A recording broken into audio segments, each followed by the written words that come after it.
It is the Sean O'Connell Show right here on ESPN 792.1 FM. No Sean O'Connell today.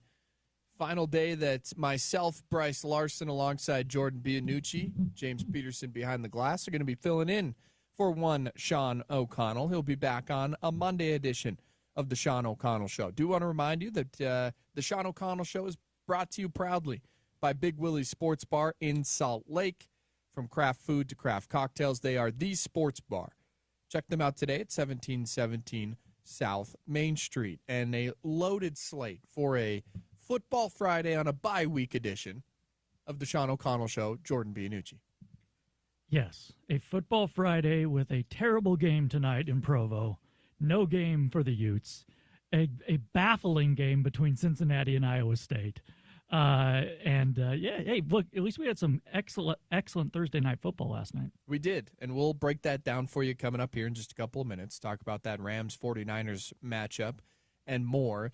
Coming up at 11:30, we'll continue to talk some college football with our friend Roxy Bernstein that stops by. He also does MLB on ESPN and more. And the last time you and I saw Roxy was out in Eugene at the Eugene Regional for college baseball. So we'll recount our fun times with him out there in Eugene, Jordan. I love Roxy.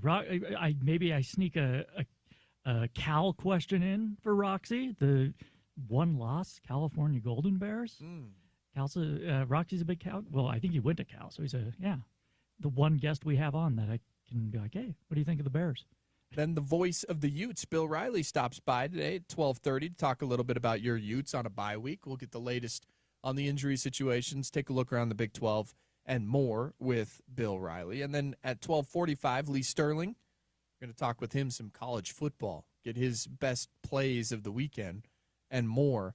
And we'll talk about the loaded college football slate this coming weekend. 1:30, the airing of grievances, so get your grievances ready on the Sean O'Connell Show. Jordan Bianucci. That's a loaded slate for you on a Football Friday edition of the program. And speaking of football, let's jump into it. Thursday night football, the 49ers get the win over the Rams. And what's a crazy overtime thriller with a 4th-and-1 play where the Rams decide to run it to Kyren Williams and get stuffed at the line of scrimmage.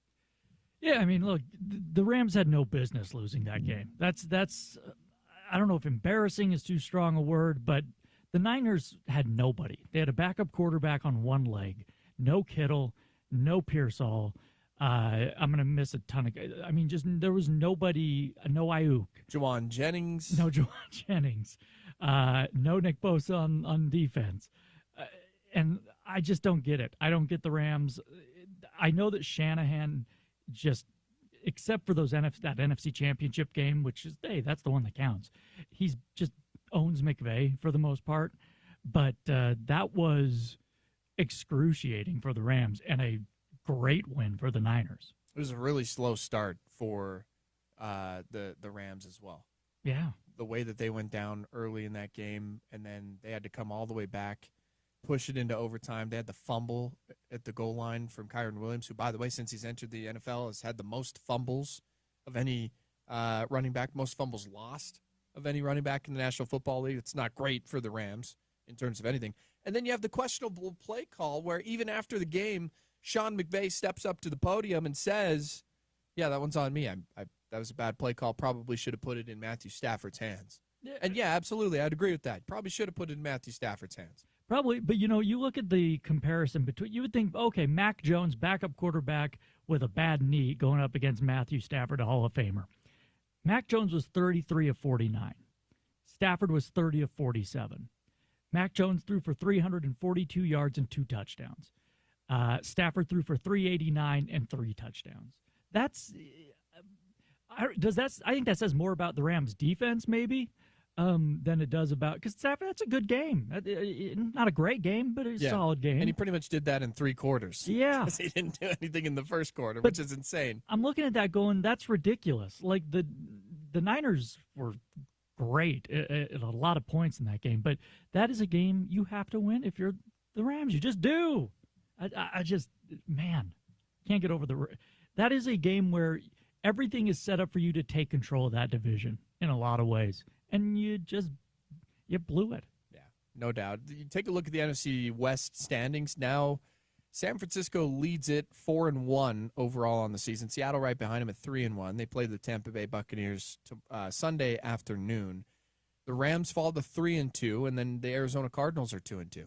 So my question to you, is that the toughest division in the National Football League right now? Yeah, I think so. I think until we see how good J.J. McCarthy is when he's healthy with the Vikings and the NFC North, that's the toughest division, yeah. Because all four teams are good in that division. Are the Bears. My other candidate would be the NFC North. And I'm looking at the Bears and the Seahawks, Bears, and the Cardinals. I take the NFC West right now. Yeah, I think the NFC West is definitely in that conversation at this moment in time, for sure.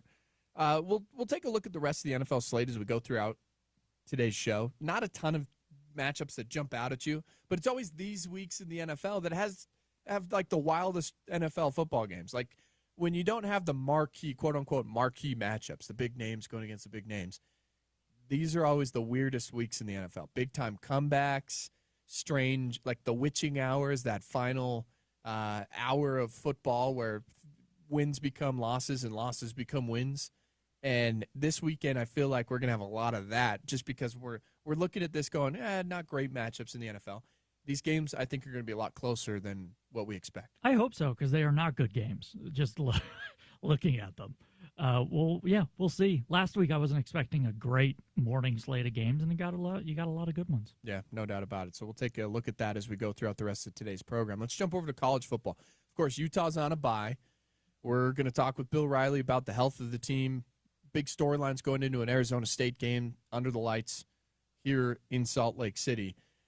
Jordan Bianucci, we have talked a lot about the Utes and a lot about what needs to be changed moving forward. I think tackling is probably your number one question on the defensive side, at least. Yeah, no, there are not a lot of questions on that defensive side. So, yeah, I take tackling. Most of the questions are, with the offense. They looked great against West Virginia. It's West Virginia.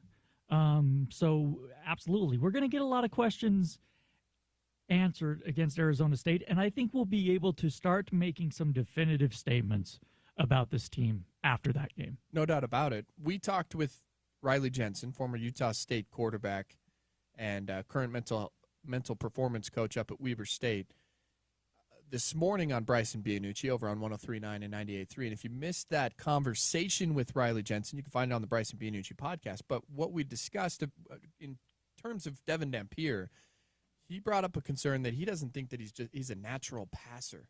What does he mean by that? His throwing motion, a little bit different, a little bit off, the way that he releases the football. He said it was worrisome that the safeties for Texas Tech were playing so far up 10 yards off the ball that kind of showed they weren't worried about him going deep. They did hit the one deep ball to Jackson Binney that got brought back, but that kind of concerns you against better athletes. That's not a West Virginia football team that's just not great and down to their fourth, fifth, and sixth string guys. That's a concern moving forward for this Utah offense, and we're going to find out real quick against Arizona State whether or not they can fix it. Yeah, and I think that my question would be, does that say more about Dampier or more about Utah's wide receivers not being able to create some separation downfield? Because Dampier's made some nice throws. He doesn't throw a great ball all the time, but he has made some nice throws. Natural passer, I don't know. I trust Riley Jensen more than I trust my own opinion. He played. But he throws well enough to get the job done and extends play. So I'm not too worried about that. I really am more worried about guys getting open. Now, we asked Bill last week, was it guys not getting open against Texas Tech, or was it Dampier not seeing them? And he said it was a little of both. He said there were a couple instances where he missed a guy, but also guys just, were not open downfield. Yeah, that's something to keep your eye on, and we'll keep looking at it as we go through this bye week and into yet another game week next week. Let's check out the rest of the Big 12. A game later on tonight in Provo between BYU and West Virginia. BYU released their availability report. Just 4 players out for the Cougs. Probably not going to be a great football game. We know what West Virginia is with what we saw against Utah last week. Does BYU at least cover? I would think so. Unless 19.5. Yeah, unless we were talking about it earlier, unless there's like a backdoor cover with West Virginia scoring in the fourth when BYU's second and third stringers are in. Yeah, this isn't going to be a close game. That's your one Big 12 matchup on a Friday night. Probably the only other one that I would be worried about in terms of upset alert, and it's kind of backwards. Right now, according to ESPN Bet, Cincinnati is a 2.5-point favorite at home against Iowa State. We talked about this yesterday. Keep your eye on this game because the 14th-ranked Iowa State Cyclones might be in trouble. Now, some would say they would put them on upset alert, but it wouldn't be an upset if Cincinnati won this game because they are favored at home, which you're shaking your head. Still an upset. I still don't. That's not an upset. If Cincinnati is favored at home, it's not an upset. It's not technically an upset.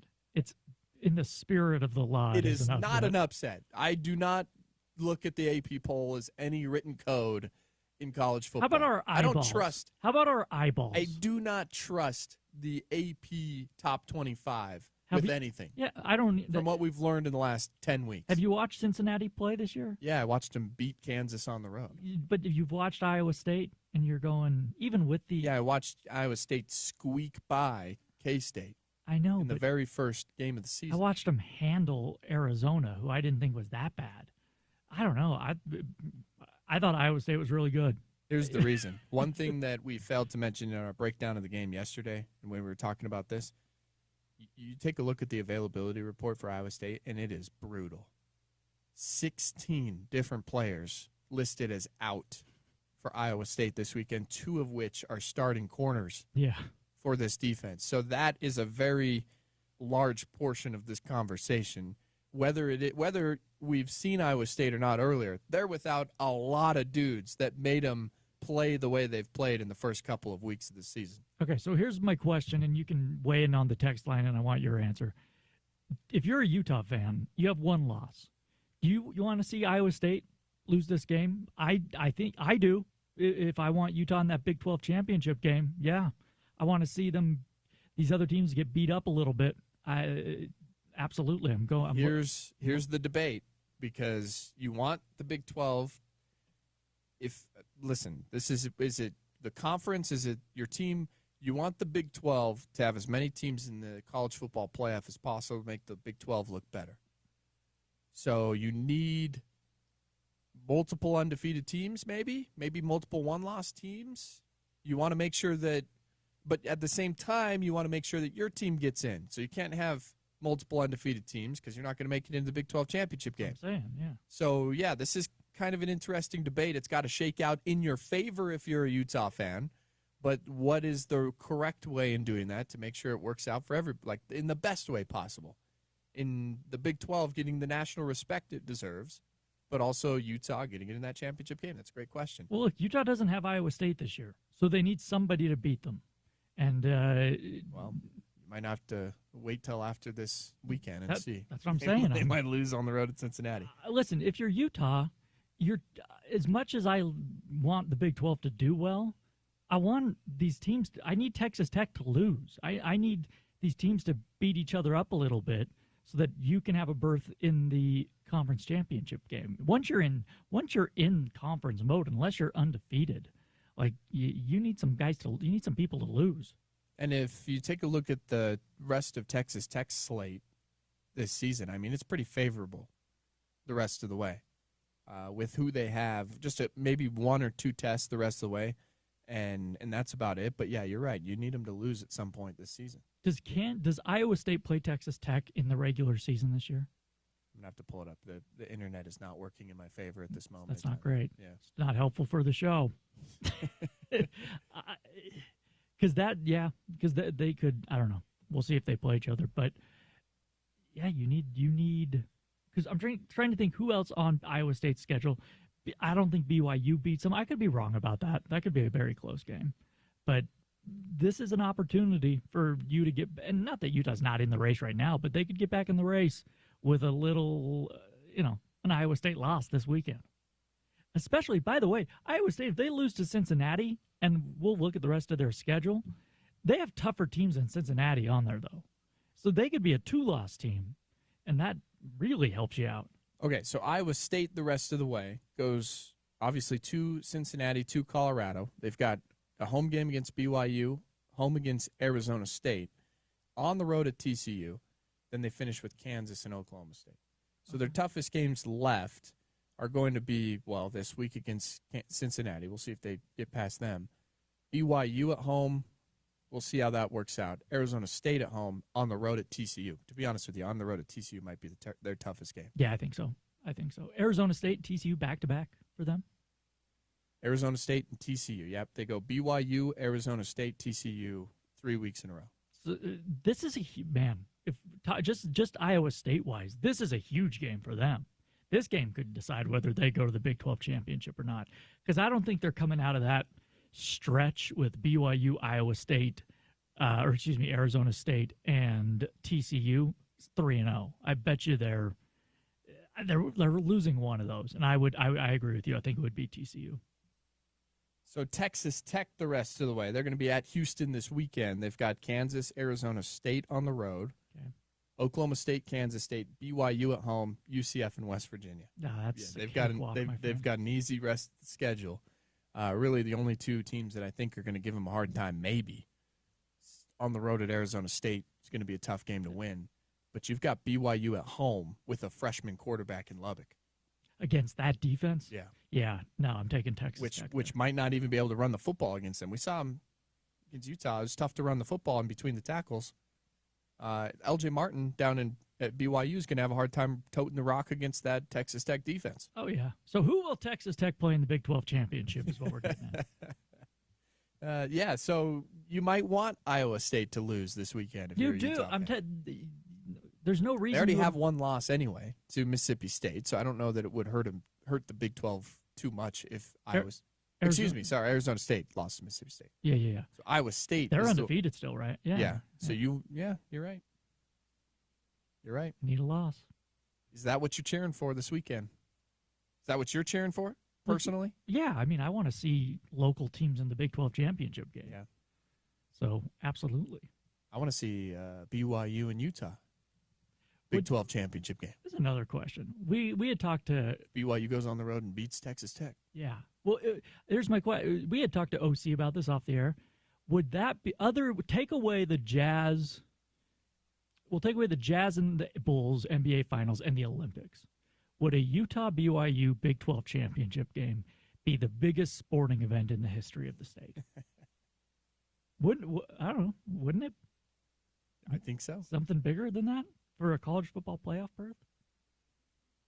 I think the Olympics are bigger, and I think the NBA Finals are bigger. Right. With Michael Jordan, especially. Okay. What about RSL bringing home the title? Nope. Not bigger. What about Utah going to the... Not even going to think about it, nope. Jordan. Not even a thought. Here's another one. How about... Nope, not even close. Utah going to the championship game under Majerus. It's only one team, though. It's not BYU's not in there. Right. Yeah, no, I think you're on to something here. I appreciate it. It would be. Thank you. All right, my work here. Would you put it up there with the NBA? With Utah's success in the playoffs? I would put it up there, but just because it's the NBA, it's Michael Jordan, it's John Stockton. I think if it wasn't Michael Jordan.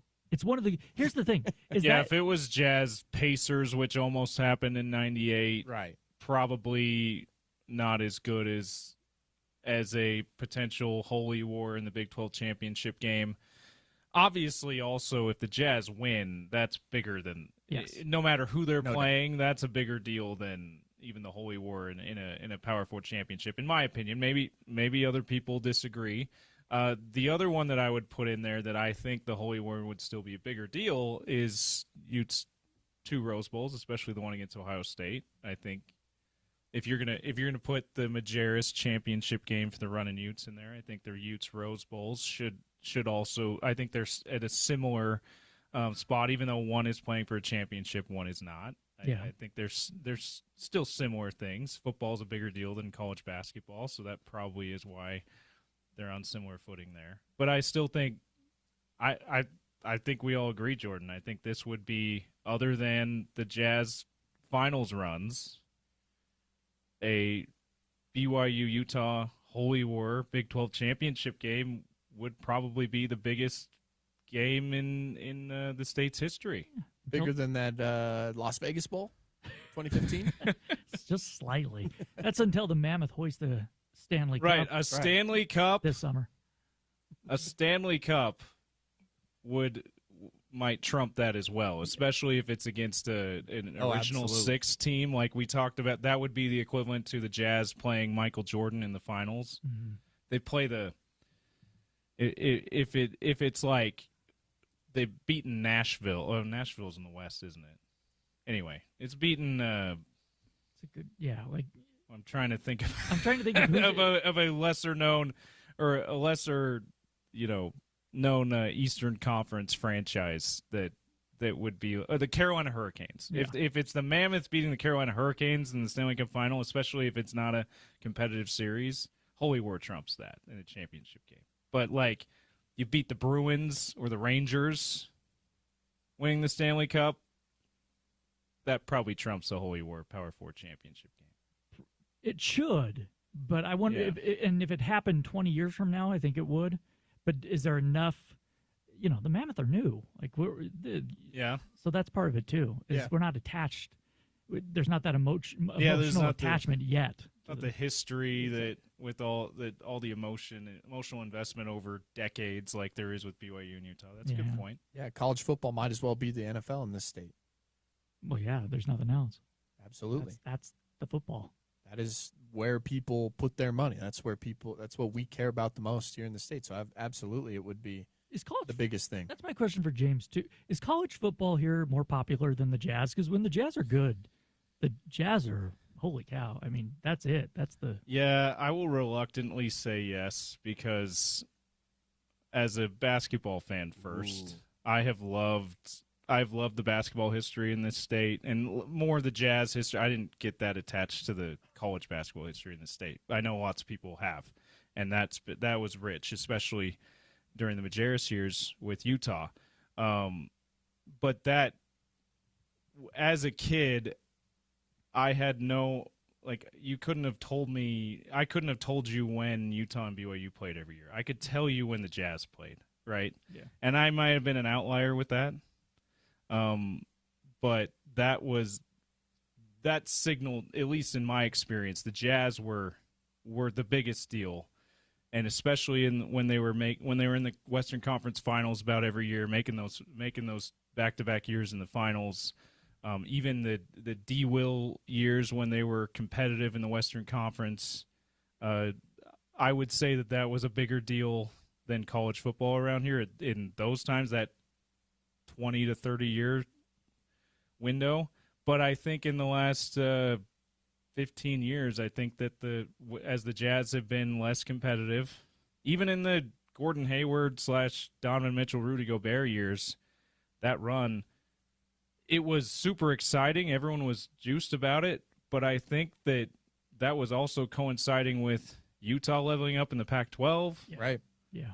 And I think that Utah football in particular eclipsed those Jazz teams in popularity and what people cared about the most here in the state, because they were just playing at a higher level than the Jazz were in their respective sport. And I think that being in a Power 5 conference at that time, and now BYU also being in a power conference, has leveled that up to the point where, coinciding with the Jazz just being terrible right now, is leveled up to where college football is the most popular sport in the state. I wish that it was still basketball, as much as I love college football, but I think college football's eclipsed it by quite a bit in the last few years. Do you agree with that, Jordan? Yeah, right now, yeah. And it's all about Utah going to the Pac-12. Right. That changed everything. And now, and then the Jazz not playing well. If the Jazz were one of the better teams in the National Basketball Association, the Jazz would still be the most popular thing here in the state of Utah. I don't know, even with the recent success. I don't know. James saying no. Yeah, I don't know, because 2010 to I'm gonna put in I think it probably would. I think the Jazz here. probably still would be. It just wouldn't be as big a gap as it was in the 90s. Right. Yeah. I think. Yeah, if the Jazz were better, if they were competitive in the playoffs year in and year out, they're like Stockton, it would be Malone. a bigger yeah, draw than either college football team here in the state of Utah. If they were like Stockton Malone level, we could win a championship every year. Oh yeah. Kind of thing, it would eclipse college football. But Yeah. that hasn't been the case since. Hasn't been the case. Hasn't been the case since the Stockton Malone days, in like truly. But like the D. Will Boozer days, it almost felt like they were. But it was enough of that. You had enough of that feeling that I think it still eclipsed college football in popularity, whether it's BYU or Utah, and how much people cared about it. I mean that, and the Sugar Bowl run for Utah, the 2 times they bust the BCS certainly closed the gap in that same span that D. Will and Boozer were having a great run with the Jazz, but it just the finals were still so recent that it's like, yeah, the Jazz are still the biggest deal here. The Jazz could still win a championship if they've got a good enough team like they seem to have had then. At least that was the perception around here, even if it wasn't very realistic. Mm-hmm. Since D. Will got traded, I don't know that it's been that close to that. And I'm sad about that because I miss those Jazz days, right? Like, we were fooled big time, especially in 2021, about the Jazz in the Donovan Mitchell, being built around Donovan Mitchell and Rudy Gobert, that they actually had a chance to win a championship. In reality, they were not that close. Mm-hmm.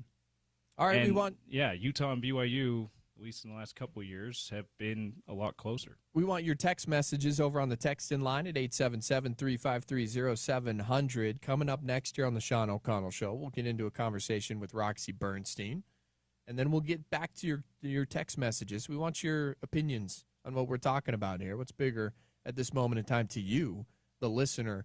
Is it the Jazz or is it college football here in the state of Utah? At 877-353-0700 on that text-in line. One more reminder, the Sean O'Connell Show is brought to you by Big Willie's Sports Bar in Salt Lake. From craft food to craft cocktails, they are the sports bar. Check them out today at 1717 South Main Street. We'll take a break. Coming up next, it is Roxy Bernstein. We'll talk some Major League Baseball and college football. That's all right here on Utah's #1 sports talk, ESPN 792.1 FM.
Back at it on the Sean O'Connell Show. It's Brice Larson and Jordan Bianucci filling in for one Sean O'Connell on a Friday edition of the program. He'll be back on Monday to take you through a Utah game week leading up to that game against Arizona State and more. We appreciate you joining us. You can normally find us on the brother station on 103.9 and 98.3 ESPN, The Fan.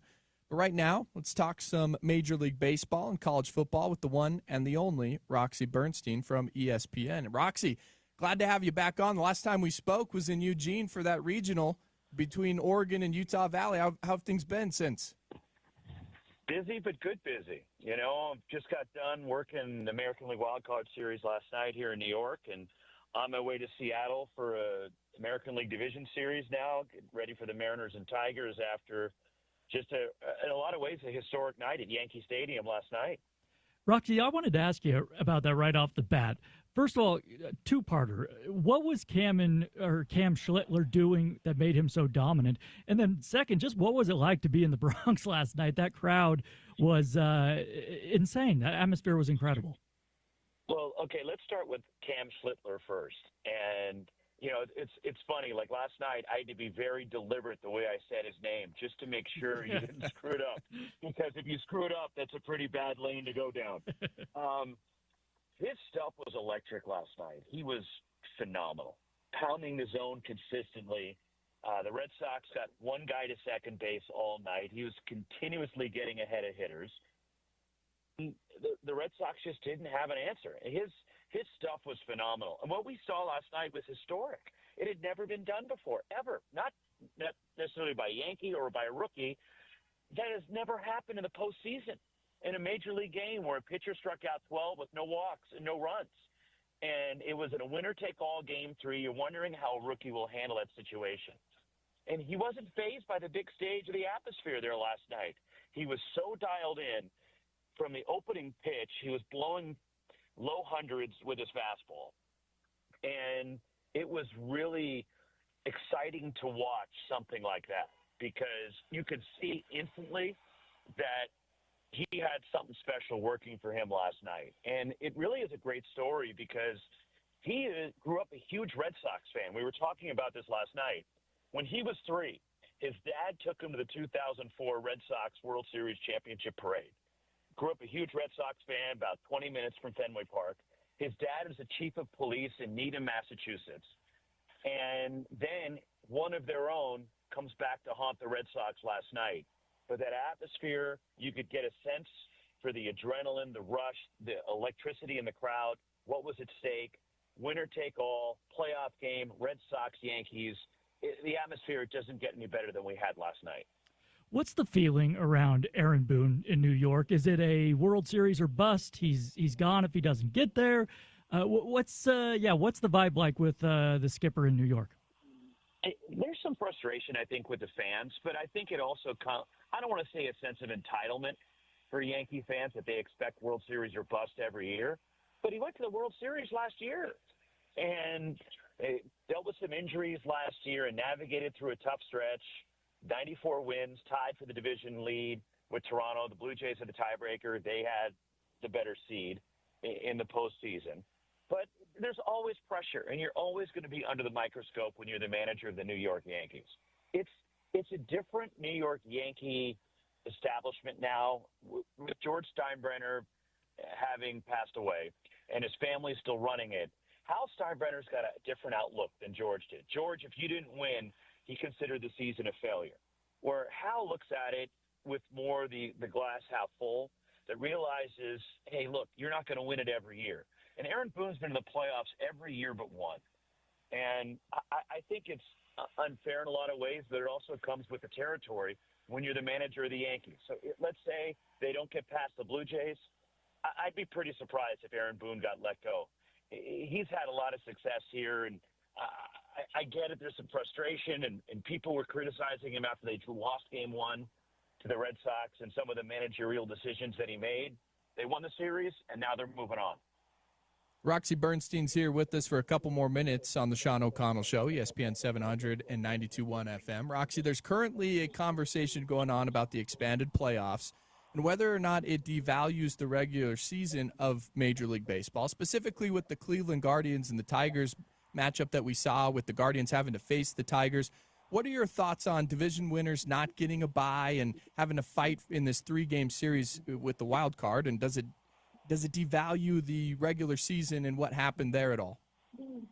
I don't think it does, and I'm okay with this format. Initially, I was hesitant with bringing the third wild card in, but I think it rewards you for the 162 games. Like, you look at the American League, and the Blue Jays and the Mariners had earned those top 2 seeds by winning their divisions, and that puts everybody else in the wild card in a best of 3.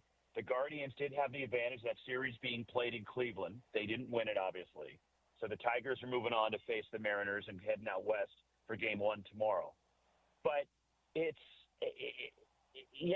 I understand some of the frustration from people that, okay, it's a best of 3, but I think it's a fair format.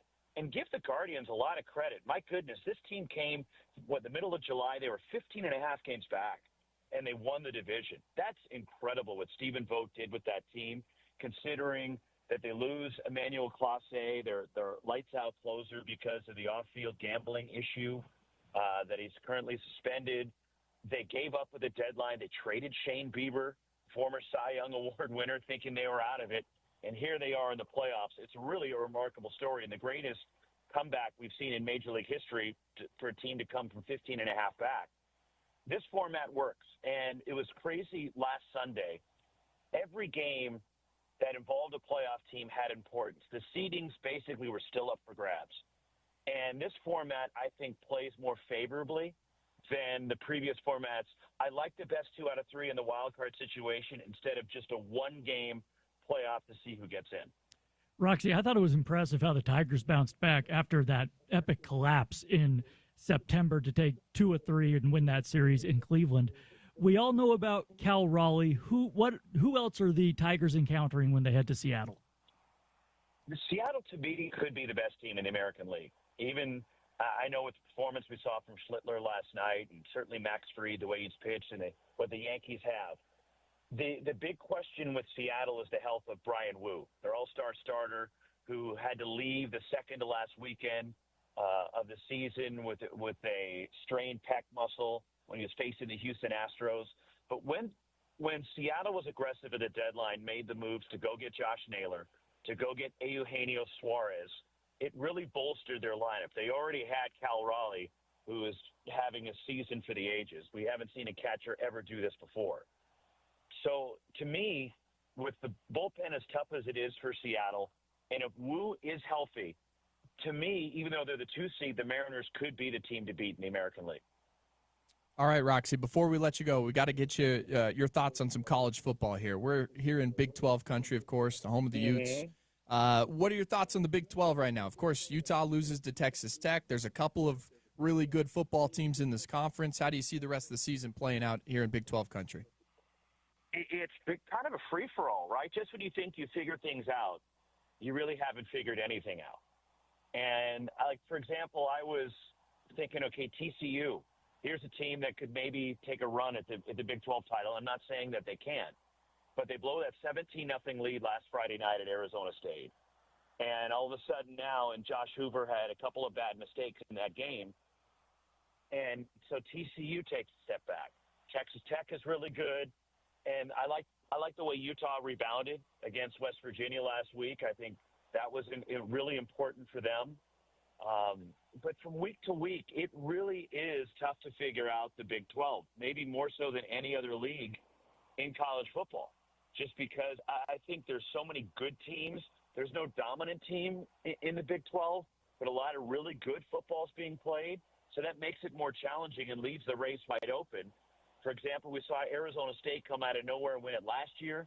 I think this year for Kenny Dillingham's team, the feeling's a little bit different because the target's on their back as opposed to last year when nobody expected them to do what they did. And from week to week, you really have to be dialed in. And to me, it's the most wide-open power conference in college football. All right, Roxy, we appreciate your time. Thanks for jumping on with us here. Before we do let you go, though, one last thing. The last time we saw you was in Eugene for that regional Utah Valley in Oregon. Where does that rank with Ansoneros getting thrown out, him running over the catcher at the plate, and Mason Strong, and then of course Utah Valley's upset of Oregon? Where does that rank on the craziest regionals that you've called in your career? That was bizarre, and I've had a lot of dramatic regionals. I've seen a walk-off to win a regional from Stanford when they beat Texas State a few years ago at Sunken Diamond on the farm. But that one has to be right there just because the controversy. And still, I think to this day, I don't think that umpiring crew got that call correct. Now, I do believe that some of the call was correct, but I don't think they viewed it totally correctly. And it created a lot of dialogue and discussion clearly around the landscape of college baseball, the significance of it, because a 4 seed, Utah Valley, goes in and beats the top seed and the home team. And Oregon went 2 and out, which is pretty shocking considering how good they were in the season. But it was more early in that regional, for example, the craziness that we saw. And then as the regional went on, the power of Arizona, all the home runs that they hit to win that regional and move on. How did the atmosphere compare to other atmospheres that you've seen? Because that was one of the craziest college baseball atmospheres we've ever seen. It was really good. It was really good. Those two, especially that Utah Valley-Oregon game, because so much was at stake. When the home team gets eliminated, it kind of creates this dud feeling because the energy and the enthusiasm is not going to be there in the ballpark. So we're there on Sunday, right, where there's 3 teams left and not one of them is Oregon. It kind of took away from the atmosphere and the rush that you may get. But it was, for those 2 games that Oregon played, and especially the game against Utah Valley on the Friday night, that was just a tremendous atmosphere for college baseball. Yes, it was. Hey, Roxy, thanks again for jumping on with us. Safe travels, my friend. Good luck on the call, all right? Thanks, guys. Thanks for having me. That is Roxy Bernstein of ESPN and Jordan Bianucci. What a guy. What a guy, Roxy. I love Roxy. Roxy does it all. We could have Roxy on for like 45 minutes because I had more baseball questions, more college football questions. I'd love to ask him about Bob Melvin and the Giants. Roxy also was a huge A's guy. Like, I'd love to get his take on some A's questions. Roxy's fantastic. A lot to talk about with Roxy, and of course his commentary on the Big 12 as well. Wide open conference. We'll see who steps up to take it. All right, we'll take a break. Your text messages on the other side. We'll touch on a couple of those at 877-353-0700. We are also going to give away the first pair of Fierce Fighting tickets that we have to give to you here this afternoon. It's 2 tickets to Fierce Fighting Championship tonight at the Salt Palace. It includes seats at the VIP ringside table and a FightCon pass. So we need you should we do that? We're going to have them text in on the flip side. All right, we'll give you the keyword coming up on the flip side that you need to text in. So your text message is coming up next right here as we give away a couple of tickets to the Fierce Fighting Championships tonight. So stick with us on the Sean O'Connell Show. I'm Brice Larson. That is Jordan Bianucci, filling in for one Sean O'Connell here on a Football Friday edition of the program. More football and baseball coming your way next here on ESPN 700 and 92.1 FM.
All right, back at it on the Sean O'Connell Show.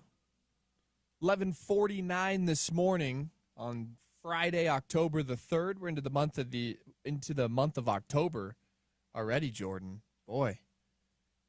You've been taking me up. You watching any horror movies yet? No, not yet. Come on, I man. started to watch, the TV show Creep Show? No. After the old comic book? No, I've not seen There's this. a TV show out there about it. I started watching. My wife was like, turn this off. So it's going to be a little hard for me because she doesn't watch horror movies or any TV shows that are scary. She doesn't like them at all? No. That's going to be hard. I'm going to have to watch them alone. That'll be like in the bedroom on my phone watching it. She's like, what are you doing over there? Nothing. No. Nothing? What do you mean? Stop asking. Yeah. It's just a scary movie. I was flipping, and I was watching Yanks Red Sox, flipping between innings. The original Halloween on AMC. Still fantastic. Still Michael fantastic. Myers. Oh, yeah. Yeah. The original's great. The rest of them are fun to watch, but they're not good movies. But, got to get into it, man. October. Right. Yeah, you're right. We're going to take your text messages, get through a couple of these on our conversation we had earlier in the program. Which is bigger at this moment? Is it BYU, Utah football? Is it college football in general in the state, or is it the Utah Jazz? And I think over the last 10 years, what we came to a conclusion, at least here in this room, is over the last 10 years it's flipped to college football from the Utah Jazz. And mostly is because the Jazz haven't been great. Yeah. And Utah football has been much better. BYU football gets into a Power 4 conference. I think it's college football. If the Jazz were good and competing, I think the Jazz would be a better product and more people would care about the Jazz. I don't know. No, that's my question. Right now it's absolutely college football. But if when the Jazz are contending, if they were to contend this year or whatever, they're not going to, but would the Jazz be more popular than Utah and BYU combined? Right.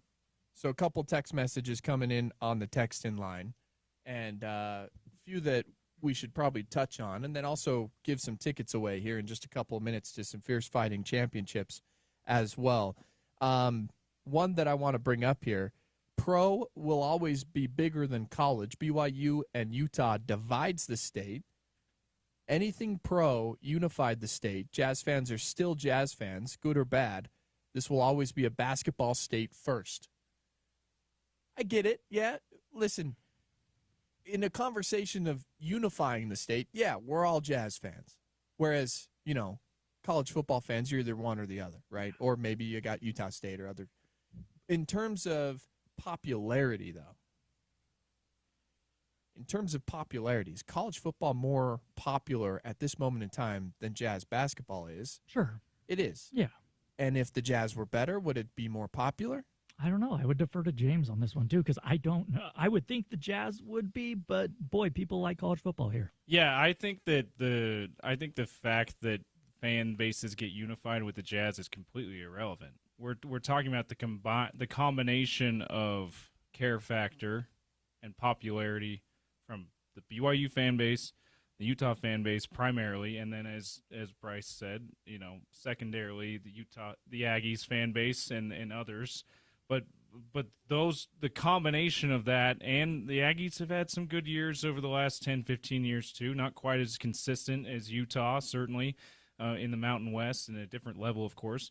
But that combination, I think, has surpassed the combination of a lot of the same people who care about the Jazz, because the Jazz have, even when they've been good, they haven't been good at the level that Utah football in particular has been good, and we're really at the level that even BYU was last year in their second year in the Big 12, in my opinion. They were basically a conference finalist. When's the last time the Jazz were a conference finalist? And I think that lack of success makes it so that we don't care quite as much. I really do, because even the young fans, that's the highest and the most excited they've been about the Jazz basketball. Even those guys are raised by people who are like, this is nothing. Like John Stockton and Carmelo went to 2 straight finals. They were in the Western Conference Finals every year in the 90s. But it's fun, but this is still not near as exciting as what it used to be. All right, Texter 990 saying the best way. This is our other conversation regarding Utah football, and if you want to see Iowa State win or lose this weekend in order for Utah to get in the championship game. saying the best way for you to get your own local team in the playoff and build respect for the conference is to have Texas Tech and Utah win out and then have Utah beat Texas Tech in the Big 12 championship. With that, you possibly get 2 teams into the playoff, including your own in Utah. Yeah, I would. So Iowa State losing this weekend, and look, they're 2.5-point dogs on the road to Cincinnati. Here, you know what the question is there? Is can Utah, let's say that happens. Let's say Utah gets to the Big 12 championship game. They have the 1 loss. If they lose again to Texas Tech, they're not getting into this college football playoff, right? The only way you're getting 2 in is if Utah beats Texas Tech, they both get in, correct? Is that what I think that's the scenario. Yes. And the other thing that I would recommend and remind everybody, an early season loss, way better than losing in the last couple of weeks of the season. Way better. Just for whatever reason, the college football playoff, they really take into account recency bias. They really love their recency bias. Look at Notre Dame last year. They lost early on to Northern Illinois. They go and reel off a bunch of wins, get into the college football playoff. You could probably say they deserved it because of the way that they played, right? Looking back on it. But you get a lot more respect from the college football playoff committee if you lose early and you start to reel off a bunch of wins late because they say your team looks a lot better than a team that would lose a week before the college football playoffs. So you're going to have some favor there. So, yes, you are in a good spot if you're Utah. If you win out the rest of the way, you could be in a good position. And then, of course, with Texas Tech, if they get in the Big 12 championship game and Utah can beat Texas Tech, then, yeah, I think that's probably the best way it's going to happen, if it's going to happen at all. But right, getting a little ahead of ourselves. I'll go back even further with you just to reinforce that point you made. The very first year of the playoff that Ohio State wins the championship with Urban Meyer, with the third-string quarterback, they lost in week 1 to Virginia Tech, who may have just been a bowl team. Like, they were not at home. Right. TCU loses fairly early to Baylor I may have got that backwards. They one of those teams beat each other. They get leapfrogged by Ohio State because Ohio State got everything together. JT Barrett looked like maybe the best quarterback in college football, or one of the best quarterbacks in college football. After that Virginia Tech loss, they beat Wisconsin 59-0 in the Big Ten championship game. Big 12 didn't have a Big 12 championship game at that time. Right. TCU and Baylor still looked pretty good, but not near as good as Ohio State looked against Wisconsin in an extra game. And so Ohio State leapfrogs those two from 6 to 4, and they make the first playoff. So, I mean, even back to the beginning of the college football playoff, the early losses get excused away for teams that, as you said, round into form really well and play really good football the rest of the season. And that still could be the case for Utah. And if BYU falls to Utah on October 18th, that could be the case for BYU too. Like or Utah loses, they're probably 2 losses that early, that might eliminate them. But if that's BYU's first loss and Utah's only loss is still Texas Tech after that, you still have lots of time to show the committee, and the committee has favored teams that look great at the time the playoff they picked the playoff field over teams that looked a lot better earlier in the year. You just got to take care of business the rest of the way if you are Utah, and that's a lot easier said than done. There's going to be a lot of games left on the schedule that you're going to have to go and win, including the next one with Arizona State at home coming up at Rice-Eccles. All right, here's your chance. You can win 2 tickets to the Fierce Fighting Championship tonight at the Salt Palace. It includes seats at the VIP ringside table. Yeah, that's the spot you want to be if you're going to be at fights, right? That's pretty cool. The VIP ringside table tonight and a Fight Con pass as well. Text FIERCE. That's your keyword, FIERCE, as in Fierce Fighting Championship. FIERCE to 877-353-0700 to win those tickets. Right now, FIERCE is the keyword. Text them in at 877-353-0700 to win. I also want to remind you that Live Night Events presents the 2025 Granary Live Concert Series, powered by Nightingale College and Murdoch Hyundai, Utah's #1 Hyundai dealer. Experience outdoor concerts in the heart of downtown Salt Lake in their Granary District. Find more details on ESPN700sports.com. We'll take a break. The Daily Dump comes your way next. The latest news, top headlines around the world of sports, and more is next on the Sean O'Connell Show on ESPN 700 and 92.1 FM.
Brice Larson alongside Jordan Bianucci in for Sean O'Connell in hour number 2 of the program, the 12 o'clock hour on this Friday, October the 3rd. We're going to get into the Daily Dump, the biggest stories around the world of sports. Tell you what's coming up this weekend right here on your Utah ESPN radio network. Want to remind you, you can find us over at ESPN700sports.com. Just hit that Listen Live tab. on that webpage. You can also take us on the go wherever you go using the ESPN 700 app. It's free on your preferred app store. And you download it. You can take us on the go. Just tap that app, and you've got us on demand no matter where you are. Check us out on YouTube, live streaming right now over at ESPN 700 Sports Utah on YouTube. Let's jump into it. The top storylines, headlines around the world of sports. And we start off with some news out of college basketball this afternoon. Billy Gillispie, the former Kentucky, Texas Tech college basketball coach, he got in trouble multiple times, multiple different stops. Okay. Is back in the news cycle again, once again. Good reasons, I'm assuming. No, not necessarily. This time at Tarleton State. You ever heard of Tarleton State before? I have heard of Tarleton State. Out of the Western Athletic Conference. They play against Utah Valley. He's been placed on administrative leave. This comes after a complaint of a phone call to the athletic department, and they are investigating him.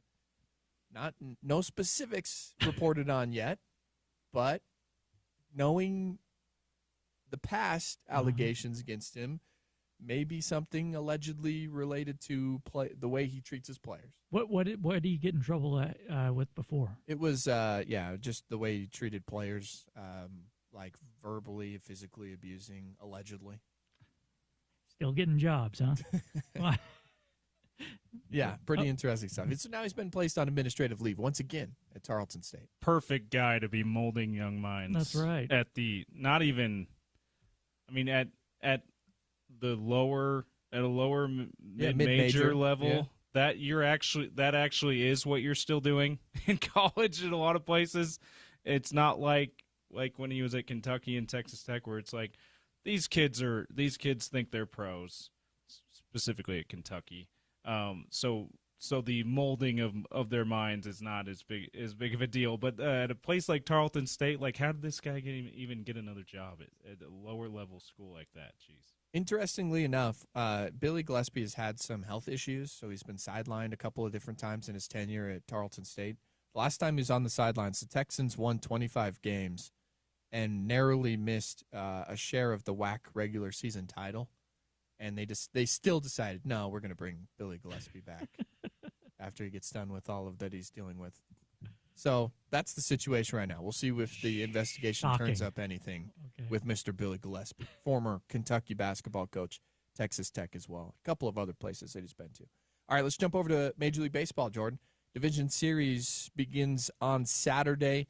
We'll be carrying across the ESPN radio, the Utah ESPN radio network, Tigers, Mariners, both game 1 and 2, the Tigers and Mariners, and then game 1 of the Yankees and Blue Jays of the ALDS on the Utah ESPN radio network. Some good Major League Baseball matchups coming up this weekend. Oh yeah, fantastic. Gosman's going for the Blue Jays in game 1. It's not official because I'm not seeing it on MLB's app, but I think Skubal would be going. It's a Saturday, so he went Tuesday, Wednesday. He could be going, right, in a game 1, or are they going to say? Didn't he throw like 117 pitches the other day? He's a workhorse. He's fine. Wasn't there some tightness in the elbow before that? Rest? Or is that 4 days? Right. Well, 4 days in between games, I suppose. So now you're probably so he probably won't go. Maybe he 1. goes game 2. Probably game 2. And you know what, Jordan? In recent years, it used to be. Like, for decades, it used to be if you went game 1, you were in line to start game 5 if it was the deciding one. Now it seems to be if you go game 2, that's the one who's in line to start game 5. Yeah. So maybe that's the better. And that used to be the first thing that managers, or at least that was talked about in the media, the first thing that managers did was like, okay, my ace has got to go, so that they got to be lined up so that they'll also pitch in the deciding game. It used to be like Pedro for the Red Sox went game 3 in a 7-game series, not game 1, because you wanted him for game 7 too. But now it's like, no, put your best player as soon as possible. It's almost like how lineups have changed, Jordan, too. Like 3 used to be your best power hitter, or the cleanup spot used to be. Now it's like, no, put your best hitter, especially your best home run hitter, lead them off. Even if they can't run at all, lead them off because you want more at bats. Anyway, it's similar to that, where Maybe, but even anyway, maybe game 2 is the spot to where you want him anyway. Because Mariners Tigers pretty evenly matched. That could end up going the distance. Game 5, right? Yeah, and here's why, James, why he would be able to come back for game 5. Your point exactly this is crazy, but they would play game 3. They'd play game 4 on next Wednesday. They have Thursday off. They're in the same because they're going back to Seattle. If that were true, so yeah, you'd have you have 2 travel days in this built into the series. So that makes sense. If he'd go game 2, he'd be well rested for. Who would be their guy for game 1 if not Skubal though? Well, their second best dude you'd want would be Flaherty, but he pitched yesterday. So I don't know who. I'd have to pull up who's in line. It dovetails perfectly into what we were talking about. It is an advantage to have a bye. Like Seattle gets to line up their rotation, and Detroit's scrambling a little bit. They're going to have their 4th best starter go in game 1. Yeah. No, that's the conversation that we've been having. But with that being said, it isn't always the teams that get the bye that end up winning. And for some reason, right now, a slight edge since they've expanded the playoffs, and we discussed this before, 4 teams that come out of the wild card series that have won these series moving forward. And for whatever reason, that's just been the case. And it's kind of weird. Not a huge data set, so it might just be a fluke. And we'll see what happens once again this year. Yeah, it's going to be really interesting because, first of all, if the Dodgers beat the Phillies, that has nothing – to me, that will have nothing to do with the bye. Those are 2 great teams. That's a toss-up. Is there a series where – I guess if the Mariners' bats just, aren't there, you could argue that the bye hurt them. Is there a series you're looking at where you're like that should maybe the Brewers, maybe the Cubs, Brewers, but that's also a division rivalry matchup. Can you really say that would be different anyway, right? Because regardless of, I don't know if you can really blame it on the rest there either, because the Cubs are going to be up for that game, not just because it's a playoff series, but also because it's the hated Brewers who have kind of run that division the last 5 to 10 years. All I will say is that I lean towards it being a bit of a problem, and the only thing that I have to lean on here is the fact that you see these Major League Ball clubs trying to quote-unquote simulate playoff games while they're sitting around not doing anything. Yeah. What's the reason they're trying to quote-unquote simulate playoff games if sitting around not doing anything doesn't affect you? Well, no, it does, but we're going to – again, you ask, would you rather play right away or would you rather simulate some games for a week? And they're like, no, we'd rather simulate some games. We want to stay away from a 3-game series where anything can happen and nothing is guaranteed. Yeah, absolutely. Did you see in the simulated, they did a split squad in Seattle yesterday. Guess who was in right field? Ichiro. 50-something years old. He was out there. Shout out. Yeah. There you go. That's awesome. And I think he threw a laser to third or something, and from right field, and he's been retired for 5-6 years now, in his 50s, like you said. What a freak. Let's go. Ichiro. I want to see Ichiro and Bonds in a lineup. Oh yeah. I think who's Bonds with right now? Is he still a hitting coach somewhere? No, Bonds is hanging out. Okay.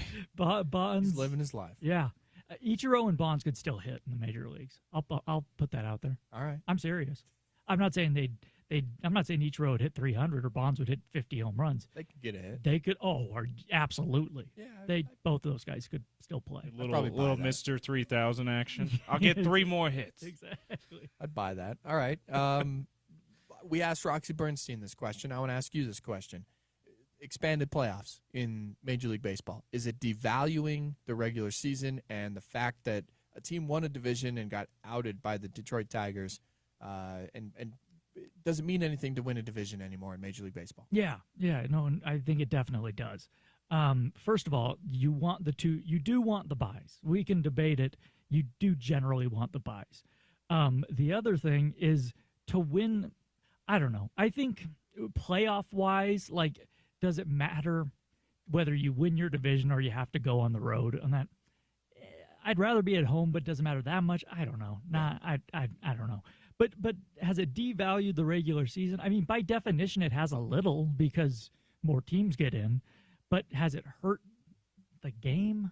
I go back and forth on this. I really do, because we were really into, in September, these races with teams that otherwise would have been out of the running. Like, we were watching the Mets just collapse and the Reds surge. And then the Tigers. Oh, yeah. Tigers almost collapsed themselves out of the playoffs. Yes. And and I look, if you're the Tigers, I do have it makes they did not deserve to be in the playoffs after collapsing like that.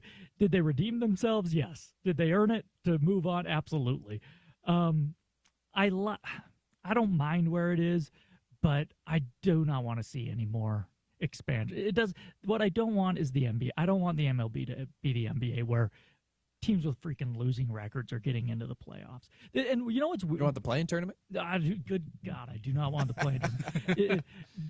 You know what's weird, though, is like the NBA, an 8 seed playing a 1 seed, it's usually not a series. Like, you know what I mean? The worst seed, who's the worst seed in the the Reds were the worst team by record and the third wild card team in the NL. So the Reds, and then the Tigers were the third wild card team in the AL. The Tigers could win the World. Record. Yeah, Tigers could win the World Series. Like, that's not, none of us would be shocked by that at all. Right. That doesn't happen. So baseball's different in that regard, where you get better series early on, I guess is what I'm saying. Yeah, the Reds. The only thing is, the Reds would have been a monumental upset of the Dodgers, and they showed that in the 2 games they played, and just how overmatched they were against the Dodgers.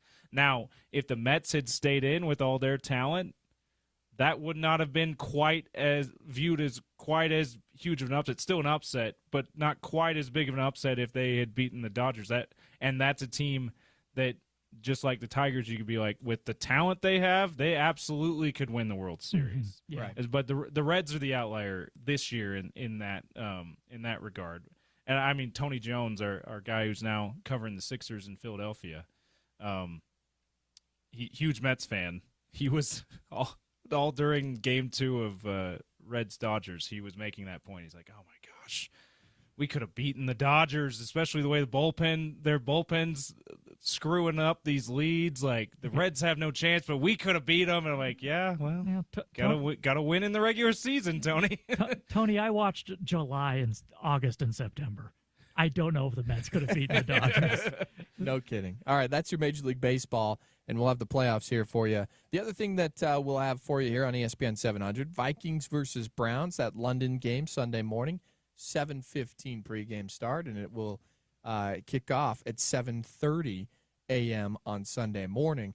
Also, Sunday night football, the Bills versus the Patriots, a 5:30 p.m. start, also right here on ESPN 700, the Westwood One Call, and more. The weekend that will be in National Football League football, the Texans take on the Ravens Sunday morning at 11 a.m., and I think the other really good matchup is going to be the Buccaneers and the Seahawks this weekend, Jordan. Yeah, that'll be a good game because there aren't a ton that jump out at you. That's the main one. The Colts. Who do the Colts play this week? The Colts will take on because that could be the Raiders. That could be a sneaky good game, maybe. The Raiders. So? 6.5 points in favor of the Colts at home. This is in Indy, right? Okay. Yeah. I was gonna say it's in Vegas, a bye week. Maybe I make a quick trip down there. No, the Raiders are better than you think they are. Yeah. That's probably the best way to put it. Slowly trying to figure it out. Yeah. They're not among the best teams in the NFL, but they're probably better than you think they are. They're not a disaster. Yeah. I mean, they're already showing signs with a better quarterback in Geno Smith. Again, better than you think he is. Not among the best, but probably better than you think he is. And with Pete Carroll at the helm, an adult in the room, running things. But it could be a close game because the Colts are in that range too, where it's like, yeah, they started out better than we expected them to, but they're also in their one chance to really show something against one of the teams that might be a Super Bowl team in the Rams, which after that Niners game, I don't know. They didn't look near as sharp, so it could end up being a pretty good game. No, but the Colts were there at the end. Yeah, it's true. So I think the Yeah, Colts and might be for real. If my man doesn't fumble that ball out of Yeah. the back of the end zone, That And would you have hurt- two Adonai fumbles. Mitchell. that hurt you. And then he held a guy on a touchdown run. That'll For hurt. them as Mitchell well. doesn't play, they win that game. Seriously, if you sit Mitchell out of the game, no, just kidding. The Broncos and the Eagles going to be another good game. 11 a.m. start on Sunday morning. That just barely. I'm watching the line right now. This is funny. It was at 3.5. It just jumped up to 4.5 in favor of Philadelphia. That in Philly? Yeah. Okay. So Broncos probably going to give him a pretty good game. But here's the thing about the NFL is that any given day, any given week, anybody can beat anybody. So even though we look at these and say, these aren't great matchups, the Commanders and the Chargers, the Lions and the Bengals, you never know what's going to happen in the NFL, and that's what makes the NFL so great. This is the week in the This is the type of week in the NFL where I tune in. I keep an eye on the scores. I do whatever I'm doing, and then second half. That's fourth quarter. These are fourth quarter games. The witching hour. Yeah, It's the witching hour If there's a close one, I'll tune into it. where wins become losses and losses become wins. Here's a question for you guys. I am beginning to think the Ravens are done. Are they broken? And I just saw on the screen here, ESPN was reporting that Lamar Jackson was out of practice, might not go for the game this weekend. Here's the deal. Hot take. I would feel the same way even if Lamar Jackson was healthy, the way they started the season. This just feels A like lot of injuries.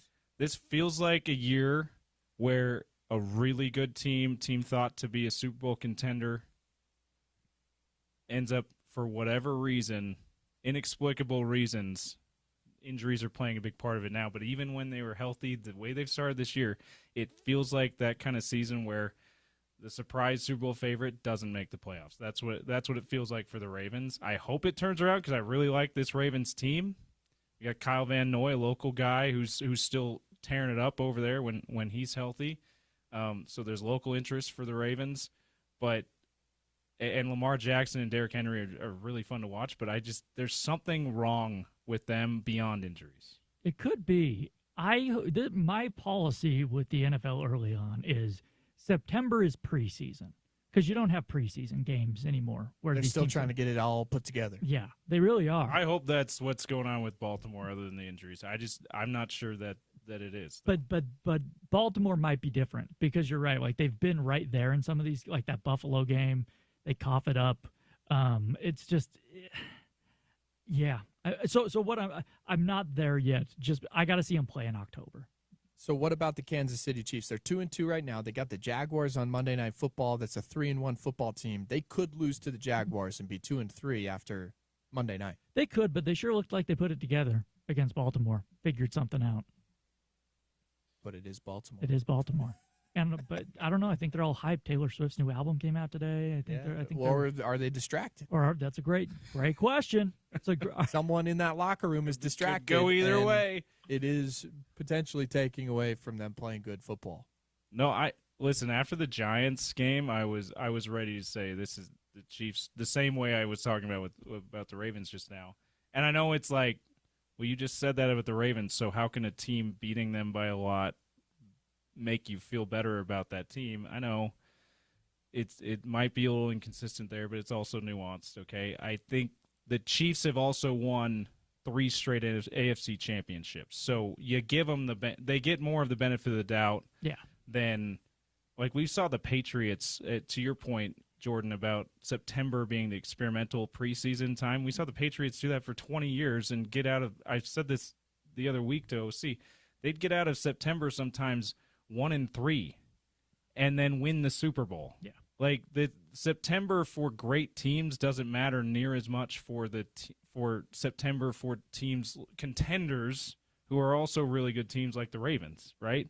And my Colts back in the day with Peyton Manning, they couldn't have Septembers like the Patriots had and still have much of a chance because they were fighting to get at the level of the Patriots, right? I feel like that's where the Chiefs are with this, and I was encouraged by their last week, which it kind of discourages me because I root against the Chiefs. At the same time, I'm sick. I have Chiefs fatigue. I'm ready for somebody else. I think they might be right in the ship, though. Maybe we'll ask one Bill Riley about the Kansas City Chiefs to get his take on. That's someone who will never have Chiefs fatigue. His beloved Chiefs. Hardcore Chiefs fan, Bill Riley. Yeah, Bill Riley's going to join us coming up here in just a couple of minutes on the Sean O'Connell Show. We'll ask him about the bye week, maybe a little Big 12 talk with the man himself, and more. That's all coming your way right here on the Sean O'Connell Show. Sitting in for Sean O'Connell on a Football Friday, I'm Brice Larson. That is Jordan Bianucci. You can find us over on the brother station 103.9 and 98.3 ESPN The Fan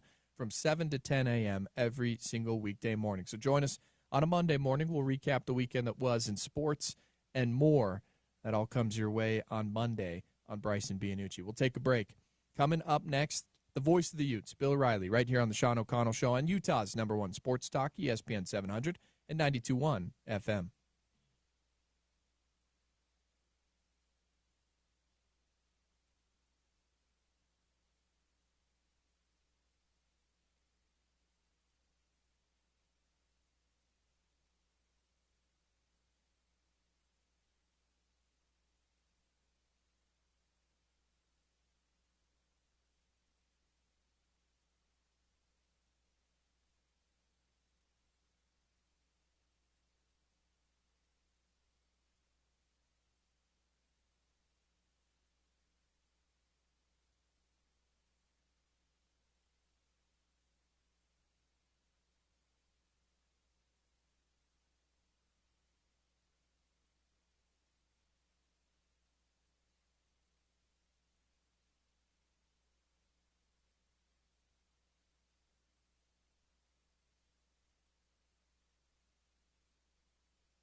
12:29 on a bye week, October the 3rd. It's a Friday, a football Friday.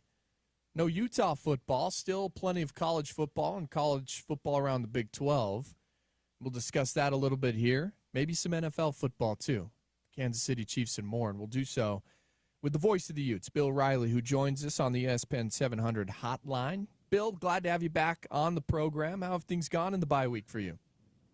It's not a bye week for me, sadly. I still have to come to work every day, so I just don't have a game. I just don't have a game to do coming up this weekend. So no bye week, just no game tomorrow or Saturday or whenever that might happen to be for me. But back at it next week. How are you guys doing? We're doing fantastic. By the way, what does the voice of the Utes do on a Saturday without a college football game to call in the fall? Just watch football like everybody else does. Come on. That's not tough, right? Flip on a little Big 12 football. Got Kansas UCF, got Texas Tech Houston, Colorado TCU. Got a good full slate of games. All right, Bill, with that in mind, then just right off the bat, who's your top five right now in the Big 12?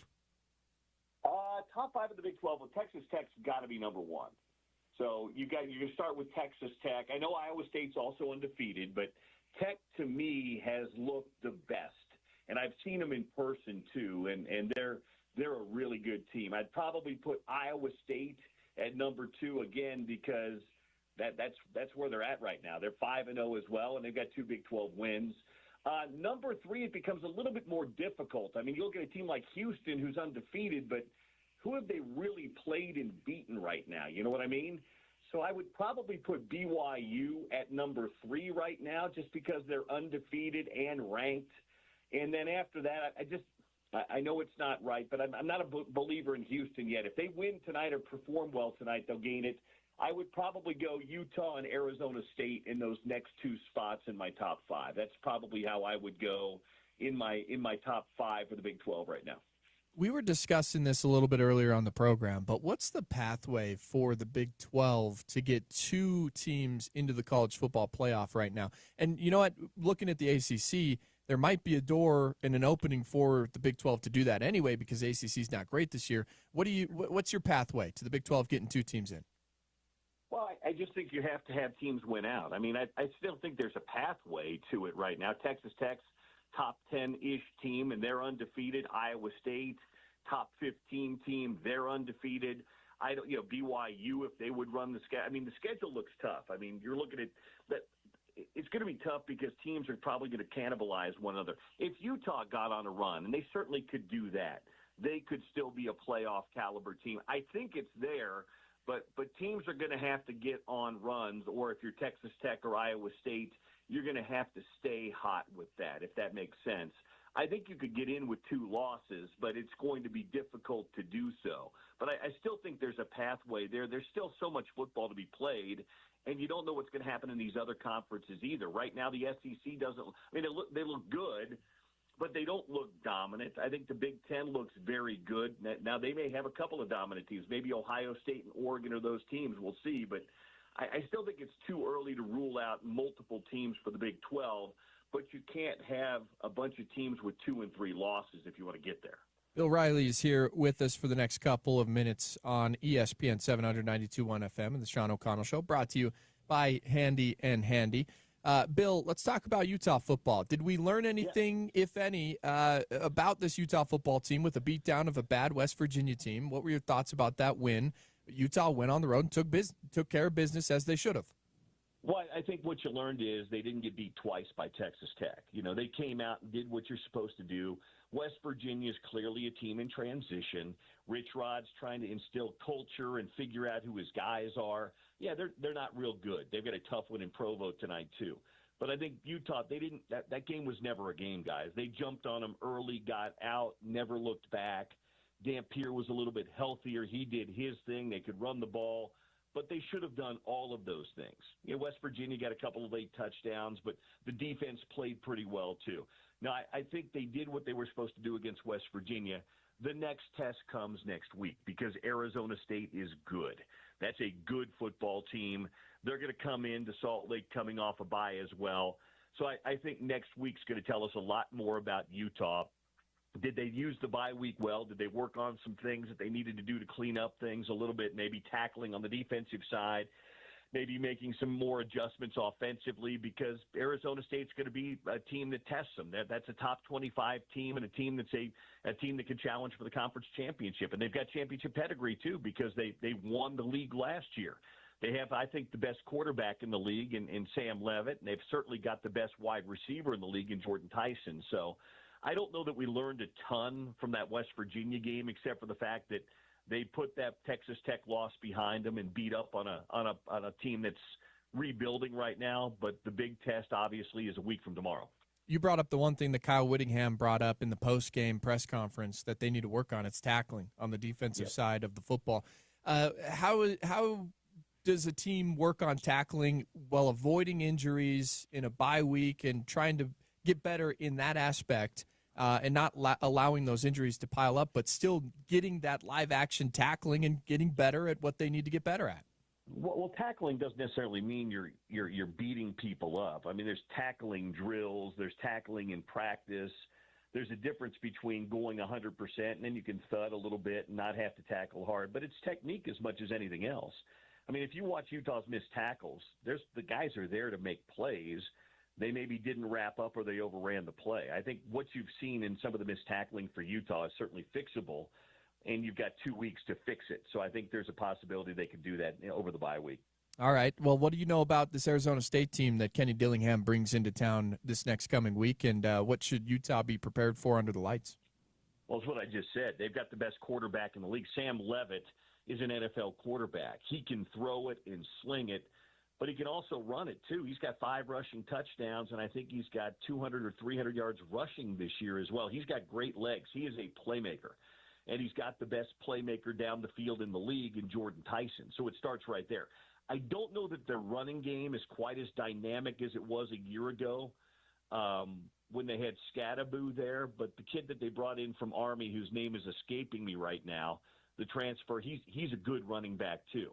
So they're dynamic, all 3 levels.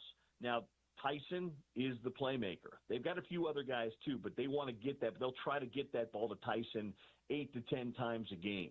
And Scadaboo, if the play breaks down, has the ability to improvise, not just with his arm, but also with his legs. So at the end of the day, that's where it starts. They're a good defense. They've got playmakers on all 3 levels. I think their lines are good this year. I don't know that they're quite as good as they were a year ago, but still really good. They've lost 1 game. Utah's lost 1 game. They lost on the road at Mississippi State, who's not a great team, but they're better than they have been. And they've eked out a couple of wins, come from behind wins the last 2 weeks over Baylor and TCU. So this is a team that's tested and has championship pedigree, and they're going to come here to Salt Lake City. I went back and looked at last year's game a little bit.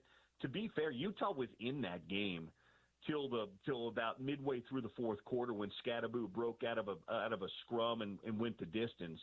And they did that with very little offense in that game last year. So I think Arizona State's going to be one of the best games on the docket next weekend. All right, I also have to get your thoughts on one other thing, and it's the Kansas City Chiefs. 2-2 right now. Okay. They've got the Jaguars on Monday Night Football. It's a 3-1 football team. How are we feeling about the Chiefs, their start early, and the way it's looking right now for Kansas City? Well, they didn't have their best 2 weapons in the first 2 weeks, and they were in both those games till the end. Last week and the week before, especially last week when they got Xavier Worthy back, they looked a lot better. So I like their chances on Monday night in Jacksonville. Jacksonville's 3-1.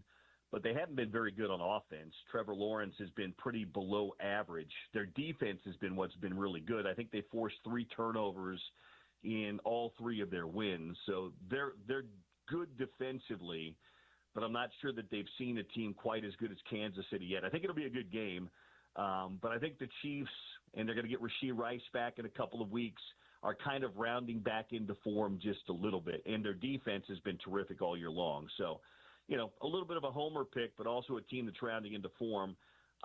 Could Jacksonville win? Absolutely. But they've not beaten Kansas City and not played well in these type games. So I'll take the Chiefs on the road on Monday night. Yeah, I'm excited for that game. It's like the first good Monday Night Football game we're going to get all year to this point.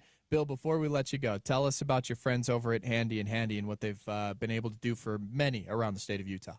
Well, they're great. They're personal injury attorneys who have got 40 years of experience combined between them. They're just really good guys who are really good at what they do. And, I hope that our listeners don't ever have to call Preston and Garrett. That means you probably haven't been in an accident or haven't been hurt on the job or anything like that. But we know that life interferes sometimes. And when you need that help, you want somebody who's really good at what they do.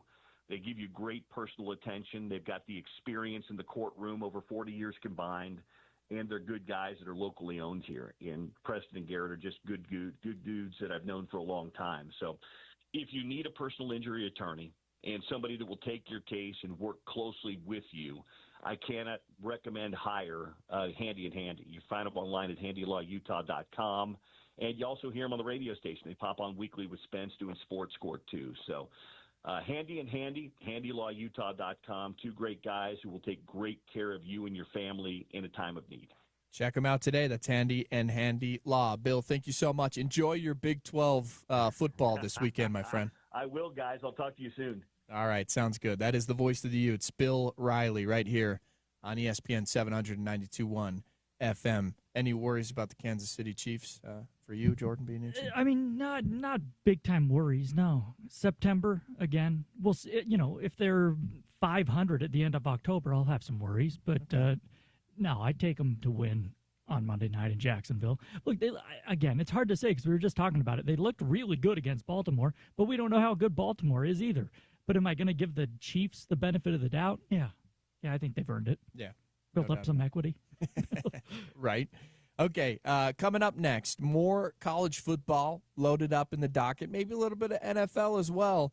Our friend Lee Sterling is going to be joining us. By the way, he's won 11 straight NFL games on his Paramount Sports service and had a 40-unit play on South Carolina last Saturday that won by a blowout of 35-13. That's incredible. Our friend Lee Sterling from Paramount Sports joins us next right here on the Sean O'Connell Show, ESPN 792.1 FM.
All right, welcome back into the Sean O'Connell Show.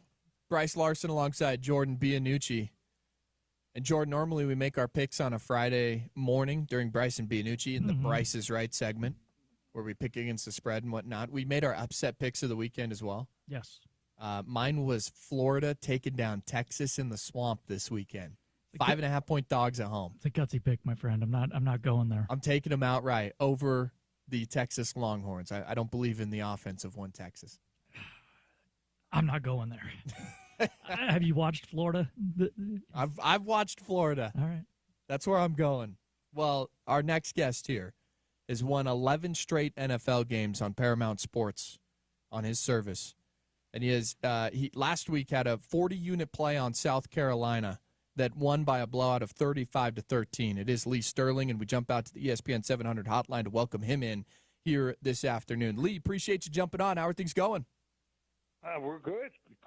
Actually, great. I mean, everyone's happy and should be fun. Just kind of laying low, saving my energy for the Miami-Florida State game tomorrow night. So still one of the greatest rivalries in college football. All right. I just talked about my upset pick of the weekend being Florida over a Texas team. What are your thoughts on that? In the Swamp, Saturday. Yeah. What's going on with Florida and Texas? I think Texas wins by 5 touchdowns. Okay. Thank you, Lee. I'm just kidding. So I actually like Florida a lot. Also, they're going to be welcome back. They're going to get one of their. I think no one knows about this guy because hadn't played in a game yet, but they did some really good recruiting in the off season, and they found a kid named Dallas Wilson. Saw him in the spring game. I think he had like 8, 9, 10 receptions in the spring game. So watch for Dallas Wilson. I think he's one of the best young players in college football, but he was out. A lot of their guys, have been missing time. So check him out. I think he'll be wearing number 6. Eugene Wilson's also very good, number 3. Something to also take note in that game, weather could be a factor. For about the 4 or 5 hours during the game right now, more than 50% chance of rain. So maybe look to the under, too. Under 42.5 total points. Probably a low-scoring game, 2 good defenses. Okay, how about a team that's regional here to us in the state of Utah, but it's Boise State taking on Notre Dame. Notre Dame a 20.5-point favorite in that game. How are we feeling about Notre Dame at Boise? So the public is going to love Notre Dame. I mean, Notre Dame, what they did to Arkansas, blew them out last week, but they still have some problems. They're no pass rush. They had over 40 sacks last year. So far this year, not even 10 sacks on the season. I think Boise's under the radar. A lot of people base their decisions on what they saw last, and first game. That's what most people can tell you. The only game they saw this year, Boise, they went to South Florida opening weekend, looked terrible, 3 turnovers, melted in the sun, got blown out by South Florida. But I think they've regrouped here, and last 2 games they have a combined 5 touchdowns running the football here. So they do have some balance here. I think Notre Dame's going to win the game. It's an elimination game. Whoever loses this game is out of the college football playoff. I think Notre Dame wins the game 30-17, but 21 points is way too much. Lee, when I saw the line for this next game, I did a little bit of a double take. It's Cincinnati -1.5 at home against Iowa State. But you dig into it, Iowa State's had some serious injury issues this week. Yep. Who do you like here? They probably lost 2 of their top 4, 2 of their top 5 players, and they're both cornerbacks. Both probably going to be all first-team Big 12 players. So to replace those guys is going to be very tough. Then on the other side, Cincinnati finally got a signature win. They beat Kansas. They were the better team. And now let's look at the matchups. Cincinnati brought in 3 transfer receivers, and these guys, probably the best trio they've had in the last 20, 25 years. So Brendan Sorsby has been has only had it each year, maybe one guy, one go-to guy. He can spray the ball around now. And with those 3 guys and finally a running tech, I think Cincinnati finally getting over the hump and getting that signature win. I think they're just going to keep moving on. They're averaging 8.3 yards per play. Top 8 in the country here. The right team is favorite. Cincinnati wins this game here 34-24. Yeah, I really like Dante Corleone on that defensive line for Cincinnati, too. He's a very good football player.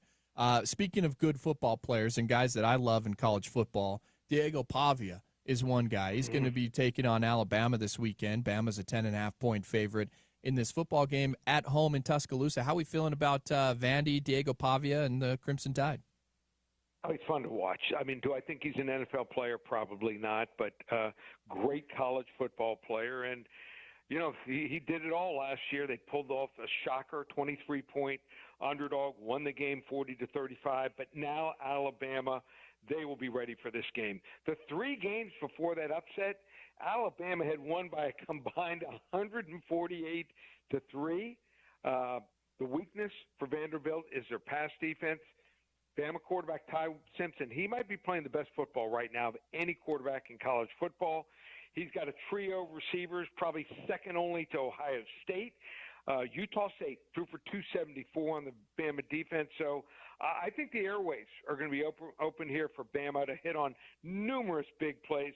If you think Ryan Williams, like in the game last week, is going to drop a bomb again, he may never drop a bomb like that his entire college and NFL career. Payback is a you-know-what. Roll Tide, 41-20. Hey, going back to the Big 12, this Houston-Texas Tech game, I'm really interested in this because I want to see how good the Cougars actually are. Right. Texas Tech, a 12-point favorite. What are you looking at here? Yeah, so there's 6 schools that are spending big money in NIL. It's Texas 1, Texas Tech 2, who you saw up close and personal, Ohio State, Oregon, and 5 and 6 pretty much tied, or Miami and Texas A&M. Those 6 teams, they've only lost 1 game. Texas, because they had to play another top 6 spender. So Tech, as you saw, what did they do? Instead of just going for skilled players, what they've gone in the past, had no defensive line, they said, we're going to bring in 4 studs. They brought in the best 4 defensive linemen they could find. Kid from Stanford, UCF, Northern Illinois, and Georgia Tech. They held you guys, Utah, to just 10 points in that game, giving up just 45 points in 4 games, held Devin Dampier to 27 yards rushing. This defensive line is a force, and that's how you win games, big games, and championships. Now, Houston's best win was over Colorado. That's right, 2-3 Colorado. Colorado's only wins were Delaware and Wyoming. There's a common opponent, Oregon State. Houston won the game in overtime, 27-24, and Tech beat them easy peasy, 45-14 here. I mean, this is like Houston's nice. I mean, I like Connor Wegman. I think he's a good quarterback, but they don't have much else here. This is like going into a gunfight with a knife here. Texas Tech 38-21. We also saw a really beat-up West Virginia team take on Utah last week. Now they come to the Beehive State and play BYU later on tonight. 18.5 is the line in favor of the Cougs. I've seen it move a little bit back and forth on that line. How are you feeling about a BYU team led by a freshman quarterback taking on West Virginia tonight?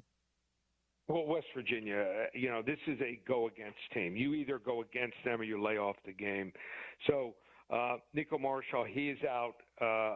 And even the backups, I mean, all 3 are not good. I just felt it was a huge mistake by Rodriguez, Rich Rodriguez. You got to bring in a quarterback. It can mask a lot of weaknesses. On top of that, they've already lost their top 2 running backs.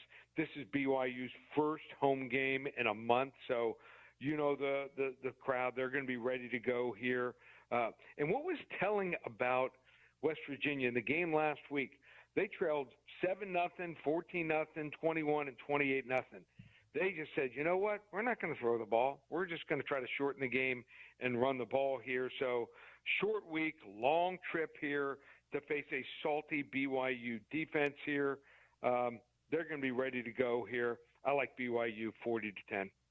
All right, let's jump over to the NFL where you've won 11 straight at Paramount Sports. The Eagles, a 4-point favorite over the Broncos this weekend. Also the game of the week. Yep, anyone wants to get it. How about this? First 5 callers, we'll give it to them for free. Just call 800-400-9741. I think there's a clear right side to this Eagles and Broncos game. So we're on a roll here in the NFL, 11 straight. Anyone wants to hop on board. How about this? We don't call it October. We call it Locktober. You can get every game from tonight all the way through the 31st. That's 4 weeks, normally $5.97. You're the only show. I'm going to do this for just your show. Every other show has a Save 100 coupon. If your show, anyone hears it here, if they put in the coupon code SAVE 200, they're going to get entire 4 weeks of action, 12 to 15 games a week, where we rate the games from 10 to 50 units, and we have another 40 to 50 unit max wager, just $397. So put in that coupon code SAVE 200. You get the entire 4 weeks of action on my phone service, just $397. Also, a huge UFC card coming from Vegas, UFC 320, and we rate our plays there, like I said, from 10 to 50 units. First time in the 6 years giving out UFC selections. We have a 40 and a 50 unit selection, 7 selections there, just $57. One place, ParamountSports.com. Get in on the action this weekend right now. You heard it, ParamountSports.com. Before we let you go, Lee, any wrong teams favored this weekend? That's my favorite segment. All right, so I'll give you one. I don't think they're going to win the game here, but you know what? I think they will. I think that they will. I'm going to take Maryland. Maryland Terrapins plus 6.5. Washington's traveling cross country. Did not win a road game the Big Ten last year. Disappointment last week not beating Ohio State. Their head coach, Jed Fish, he threw the team under the bus for his failed fake field goal call. They're facing a quarterback, Malik Washington. Public doesn't know about this kid is so talented. They ran off the past starter, Billy Edwards. So, you know what? The wrong team is favored.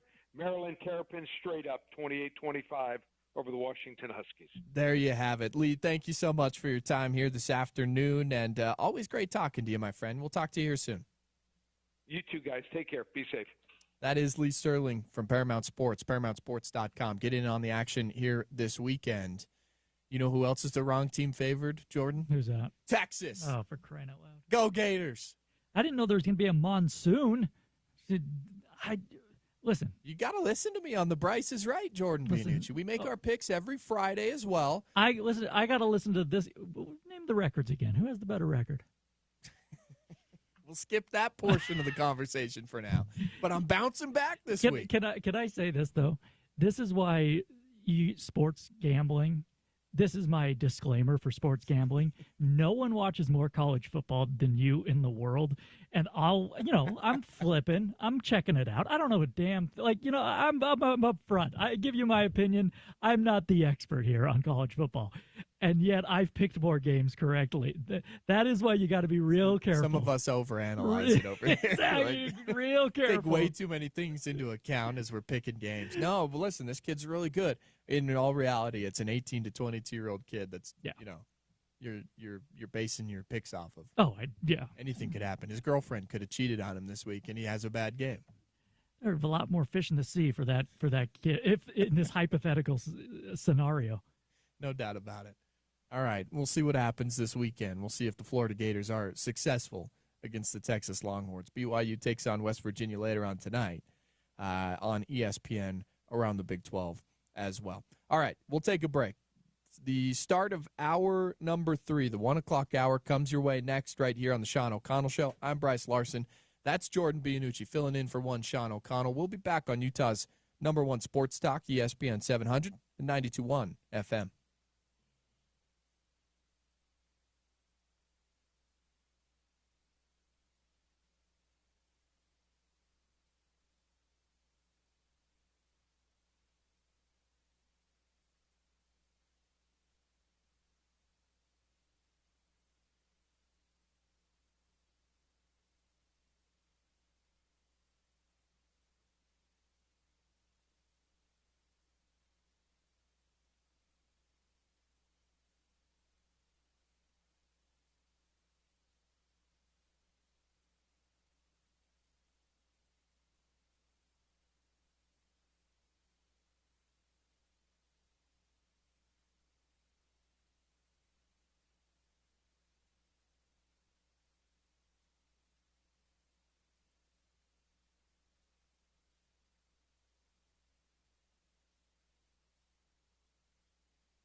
Some Billy Joel bringing us back from the break.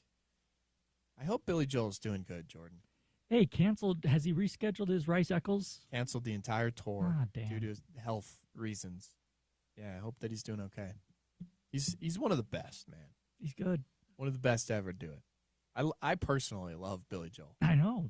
I like Billy Joel. I've loved him for the longest time. Good job. Good job, James.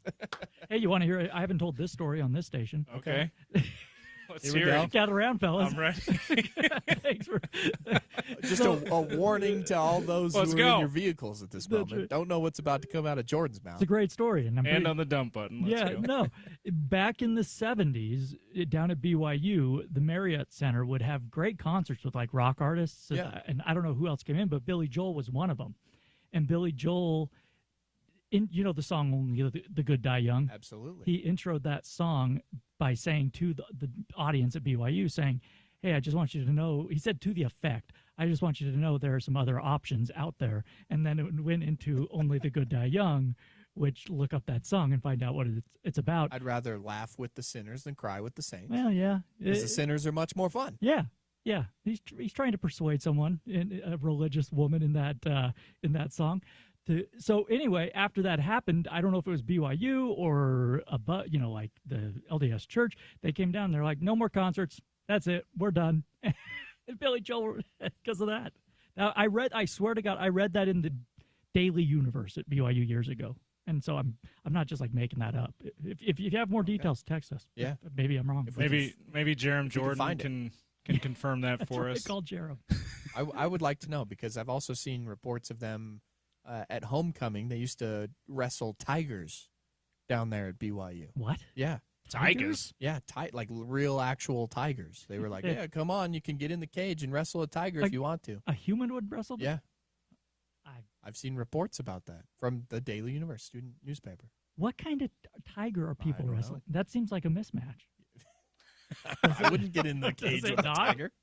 I know they used to have a real cougar down there as a mascot. Yeah. Oh, they had a live mascot at one point? I'm pretty sure my uncle, wow. yeah. I do like the live mascots, but not as much. The certain ones, I'm like, that doesn't have to be a live mascot, like the caged LSU tiger. Like, Yeah. really? They should let him run around, that tiger run around the field like they let Ralphie run around. Yeah. Put They a should. collar on it, Yeah. run him over there, and see what happens. You know my favorite mascots?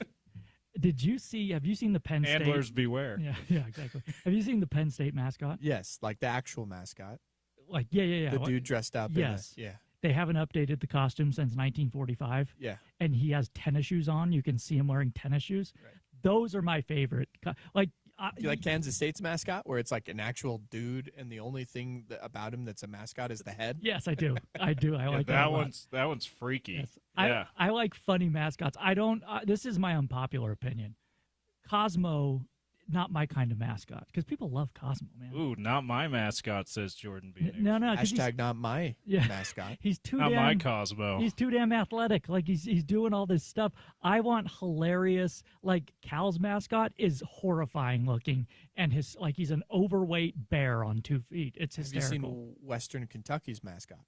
The big red. Yes. Yes, I like it. Hilarious. Yes, so funny. They put him on the uniforms and stuff. They give him his own helmet. Yes. That's good stuff. Syracuse orange. I Who's like the orange. hockey one that looks like Flyers. The Flyers. the Flyers? Philly Fanatic. No. That's the Philly Fanatic. Oh. The Flyers have this other freakish. You're right. What's its name? Something similar to that. I would Yeah, say. it's like it's newer, but those are my favorite. Yeah, Philly Fanatic. Gritty. Gritty. Gritty. Yes, Gritty's the man. Like, that's the Fanatic's the perfect one. Phillies. The other one is the Condor Mascot. for the Clippers, which looks like the mascot version of Steve Ballmer. Yeah. Like, if Steve Ballmer were a cartoon character, he'd be the Clipper Condor. Yeah. I give it. Now my I'll have to look that exception is the Except Jazz. I don't know if the Condor is circumventing salary caps over and over again. So Well, Allegedly. maybe not. Allegedly. Yeah. Allegedly. You're telling me the Condor doesn't have a shell company? My exception though is the Jazz Bear. I do like the Jazz Bear, and he's athletic and is like going down stairs on sleds and stuff. I do not like the recent thing with the bear where they've got him in skinny jeans sometimes. I have not seen this. Did they give him the backwards snapback hat? Is this a The new Ryan, Converse? is it Brian Smith's wardrobe? No. They're just pulling it Yeah. out. Or Kelly Olynyk. Yeah, that's the only thing that I'll complain about with the Bears recently. Like, you're putting them in skinny jeans sometimes. Like, Why? Just keep them in the Jazz uniform. Why is he in skinny? Like, come on now. No, but Gritty's awesome. I'm with you. These ones where you're like, we're not pretending our mascot's anything legitimate in athletic competition. We're just The anything Colts have impressive. A funny one too. The blue is. He'll stiff arm a kid. He doesn't care. He runs kids over in these little tackle Blue did football a games. strip tease one time, just like. Yeah, Blue's the man. And my wife, who I've told this story on the air, I don't know if you guys have heard it. She was a few years ago was like, I feel like I need to get an NFL team. She's not a sports fan. Grew up playing sports, but never really got into following sports. But she's a lot more into it now that she's been married to me, and that's my life, right? But she's like, I think I need to get an NFL team, and she goes, should I choose the Broncos? And I kind of look at her like this, like, a lot of people, like, so many people are Broncos fans over here, like maybe something more unique. And she's like, I'm like, not the Patriots now, okay? Mm-hmm. And she's like, fine. And she goes, what about the Bills? I'm like, the Bills would be a good one to be on. Like, they're kind of jumping on the bandwagon, but they haven't won yet. So, and they're a lot of fun. And so she's decided she's a Bills fan, but she's discovered blue. And she's like, I hate that my favorite mascot is your favorite team's mascot. And the Bills mascot, whatever the name of the buffalo is not anything special. So. I didn't even know the Bills had a mascot. Yeah, it's something buffalo. I can't remember the name of the buffalo. It might Billy or something. yeah, Bill. Buffalo Bill. Buffalo Bill. Yeah, but it is a blue buffalo. Anyway, she's on TikTok, and she's seen all the blue shenanigans on TikTok, and she's like, yeah. That's the best. I'm like, yeah, it's my mascot right there. The best thing that I've seen was celebration of the Indianapolis Colts players after a touchdown, I think, was scored. They ran into the end zone, and, Blue's known for the hip thrusts, right? Yeah. So they line up in a line, and they put the ball up in the jersey, and they act like they're doing the blue hip thrust. That's the best celebration I've seen this NFL season. So good. That's great. Good stuff. I like it. So mascots. The mascots are the talk of the town here. The Fanatic is also a favorite of mine. I know probably not of Brice's because anti-Philly over here. But did you see his? I do like their mascots. Did you see his version of the Coldplay incident? Yes, that was very. He's great. Good time. And then Carl Ravitch on Sunday Night Baseball's interview with him, and he's like, no, it's not God. It's Carl from in the booth. Because the Philly, like, what's going on? Who's talking to me? Looking up at the sky is amazing. I love the Philly Fanatic because he legitimately makes opposing players and managers ticked off. Like, he got in a fight with Tommy Lasorda 20 years. Oh, that was fantastic. Good stuff. All right, your weekend slate coming up this weekend. We've got baseball galore starting on Saturday. A lot of good matchups in the baseball world. Jordan, your number one thing that you're watching in baseball this weekend? Oh, geez. You put me on the spot. For me, it's Cal Raleigh. Anytime Cal Raleigh steps up to the plate, I'm going to watch just to see him hit absolute bombs. And I want to see if he can keep this run going. Absolutely. That's a great one. Also, Ohtani is starting for the Dodgers on Friday against Saints. Anytime Ohtani pitches, I think qualifies as that too. Yeah. And, okay, you want a great Ohtani stat. On the days after Ohtani pitches, he's hitting 162 on the year. Oh. So maybe don't pitch him, L.A. Yeah. Well, don't worry. They have some other bats in the lineup, it turns out. I don't think they'll miss him too much. They score. Seriously. The freaking Dodgers. So that will come your way this weekend. The Yankees and the Blue Jays. I'm really looking forward to that. That will be a good series. All these are great. They're intriguing because the Cubs and the Brewers don't like each other. Brewers fans. I don't like either one of those two. You don't like the Brewers? Neither one of them. Okay, well, not as a Pirates fan. Yeah, that makes sense. Craig Counsell leaves the Brewers. He's a Wisconsin native. Leaves the Brewers to go manage the Cubs. The Brewers, whenever you watch a Brewers home game against the Cubs fans drive up there and just take over that ballpark. So I'm confidently saying that Brewers fans truly hate the Cubs. Hate them. Haven't they called it Wrigley North before? Yes. Like when I remember the can't have been a hurricane. It was because Chicago, but there was a extreme weather in like '08, and they had to play some home games at, I think back then it was Miller Park, which is so much better name, by the way. Grievance. Yeah. Don't change the name when you are the Milwaukee Brewers from Miller Park. Anyway, to American Family Field. So stupid. Anyway, but I remember back then they're like, yeah, Wrigley North. Yeah. Our home games here because of whatever the extreme weather was. It was not a hurricane in Chicago among the Great Lakes there, but it was some crazy extreme weather that they're like, we have to play indoors, and didn't have that option in Chicago, and Milwaukee's right there. Yeah. So that's interesting to me because they don't care for each other. Yankees, Blue Jays, there's been stuff all year where who with commentators making remarks, the Blue Jays have played the Yankees really tough all year. So that's intriguing to me. Dodgers, Phillies, they're two really good teams.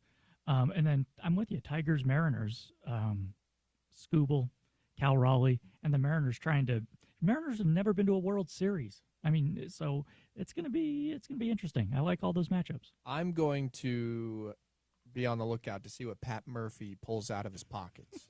Will it be a pancake in game one? Will it be a slice of pizza? I got two options. Here's what he's got to do. It's a slice of deep dish pizza because they're playing the Cubs. Or a full Chicago. Or it's a full Chicago dog. That's what I'm talking about. Straight out of the. If you don't know what we're talking about, this dude, this psychopath, puts food in his baseball pants pockets. The manager of the Brewers. And will just eat it during the game. And pulls it out during the post-game press conference to show the poor lady that has to do the post-game interview, what is in his pants in terms of food. Yeah, easy. Yeah, he was on. It started with a good save there at the end. In terms of food. In terms of food. He still has a job. He is not in prison. He has. It started with a pancake, right? He literally had a folded up pancake in his back pocket of his baseball pants, and he pulled it out. And they're like, he's like, I gotta eat. They're like, well, what else? They're like, what else do you put back there? He's like, a slice of pizza every once in a while. How do you get away with that? How does that work? I don't know. What are you doing? Keeping it warm back there? Seriously, you're sitting on a slice of pizza for 7 innings? That is, it's phenomenal. The dude doesn't get dirty while it's in there. Like I don't think he's worried about it. I don't think he's that worried about it. To be honest with you, dirt. Yeah, maybe a sliver from the pine that you're sitting on. A sliver. Gotta be careful eating that thing. As someone who eats food from their pocket, like not just like you're not worried about the dirt, okay? You're not worried about the dirt. You're not worried about the lint, the splinters. Right. Exactly right. Make a good Once point. you've made that choice, you're like, come what may. I think it's phenomenal because you realize that he just sits in the same place in the dugout the entire game and could have just whatever he wants right by him. Instead, he's like, I'm going to go with the pocket. Yeah, I'm going to store it in the back pocket. Okay. All right. Well, that's what I'm looking out for. See what the food item he pulls out this week is. All those games start up on Saturday. It'll go through the weekend.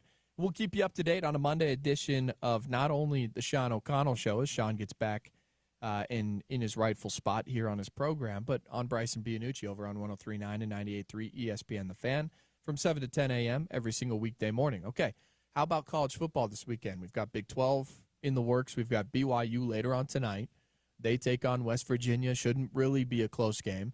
An opportunity for them to potentially put this thing away in the first half later on tonight and probably get a little bit healthier because they've had a couple players they probably don't want showing up on that injury report and get ready for a Arizona team on the road next week. Yeah. I mean, look, BYU's got I'm with Lee.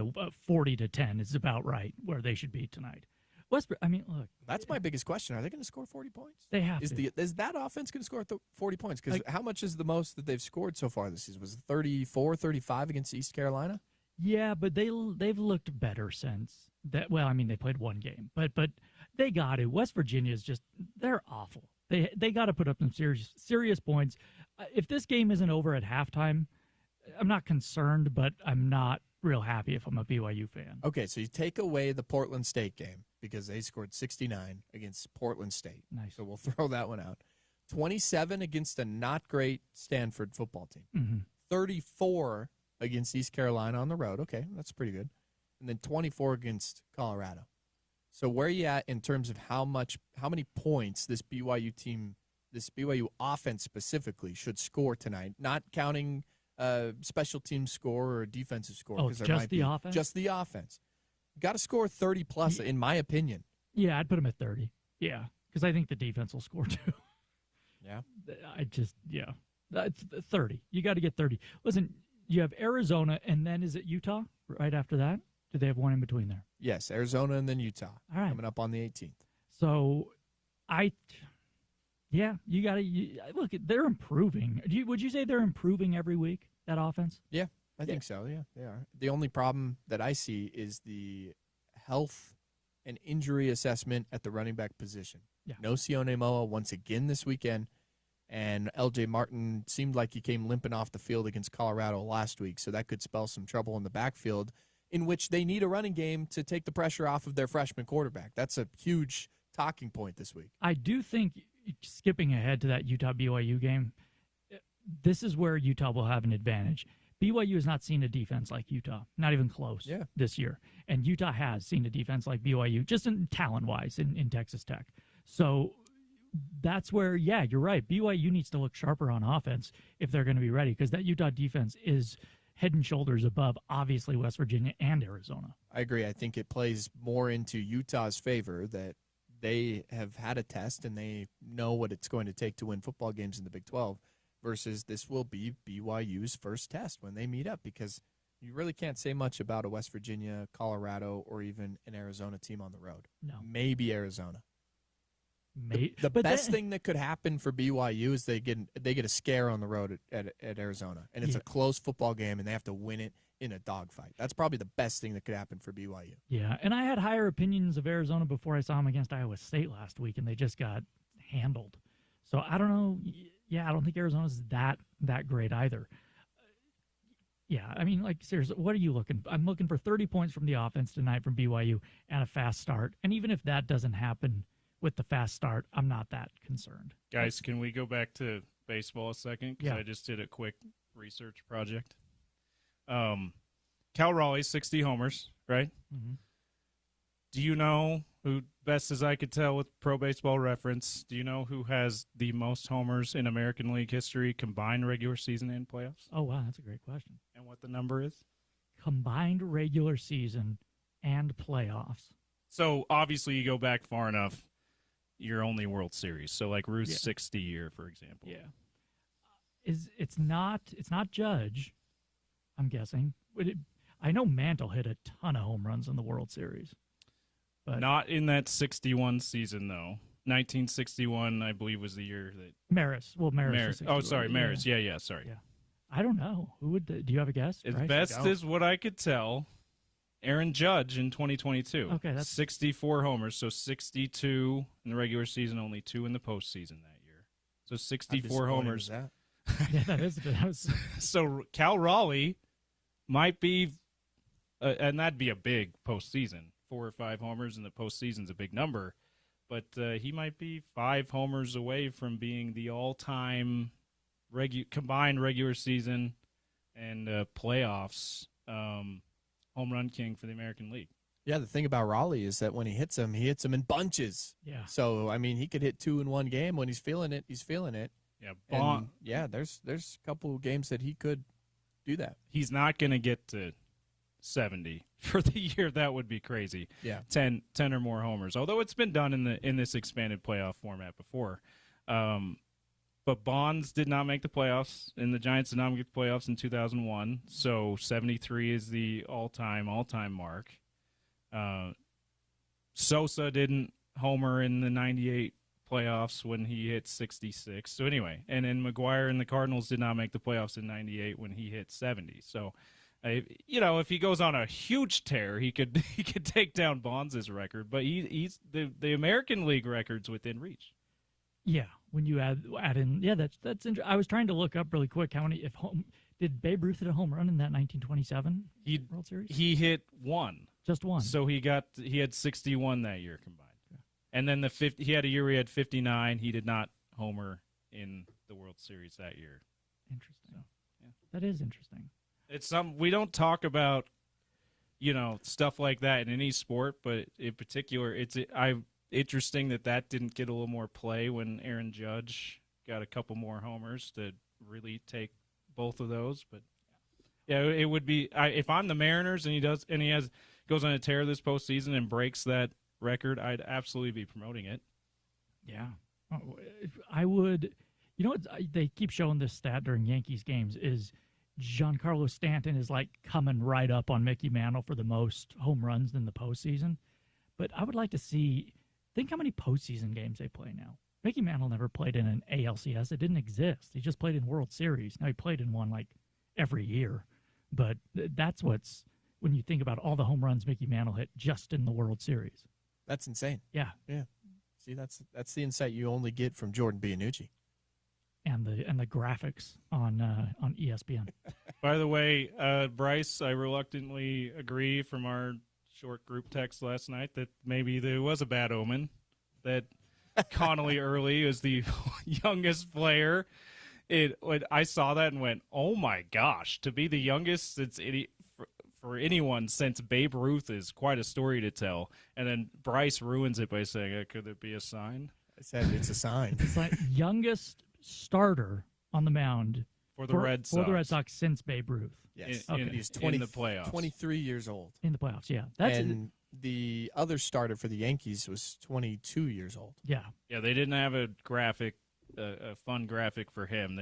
Yankees. It must have had lots of young starters, and Early pitched well. He didn't pitch, but you know what I mean. Like he gave up some ground balls. Yeah, it was pokes, dinks, and dunks that beat him. Which is, I'm telling you, that's a reason you want to stay out of that wild card series. You're right. Because that stuff's going to happen. Yeah. It just like there's nothing you can do about that. It was death by 1,000 paper cuts for me. I'm like, another hard ground ball, which, by the way, we were talking about this off air, Jordan and Brice. I can't really blame the fielders. It's not like even Lowe, who got a glove on it and it kicked it up in the air. Like, that was still a tough play to make. Like, all of those that got through would have been incredible defensive plays by the fielders, but still, it's like to give up 4 runs on bunch of singles, on ground balls, hard hit ground balls, where defenders are standing is just like, you got to be kidding me. I guess there was a double on that bloop that Bellinger legged out, but it was a bloop. Yeah. It was just like, you got to be kidding me. This is how you're going to lose this series? And that's how it turned out. That's what makes baseball so hard to predict and fun. Because what did we sit here yesterday talking about? It's like, the Yankees, if the Yankees win, they'll hit 4 or 5 home runs. Because that's how the Yankees win. No, they hit like a bunch of seeing eye singles and won the game. They pieced it together, little by little. No doubt about it. One near homer that Giancarlo Stanton almost got out at second base because he was celebrating on the way to first. That's true. All right, coming up next, make sure you get your texting fingers ready because it is the airing of grievances. We'll go through that and more, give you our grievances, and you'll get your chance to chime in on it at 877-353-0700. You can send in those grievances, and we'll get them to get on the text-in line at 877-353-0700. All right, and then we'll wrap it up with a little bit of topical trivia. 2 more tickets to the Fierce Fighting Championships tonight at the Salt Palace. That's coming up as we wrap up another edition of the Sean O'Connell Show a little bit later on in the program, right here on Utah's #1 sports talk, ESPN 700 and 92.1 FM.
It's time to air some grievances on the Sean O'Connell Show.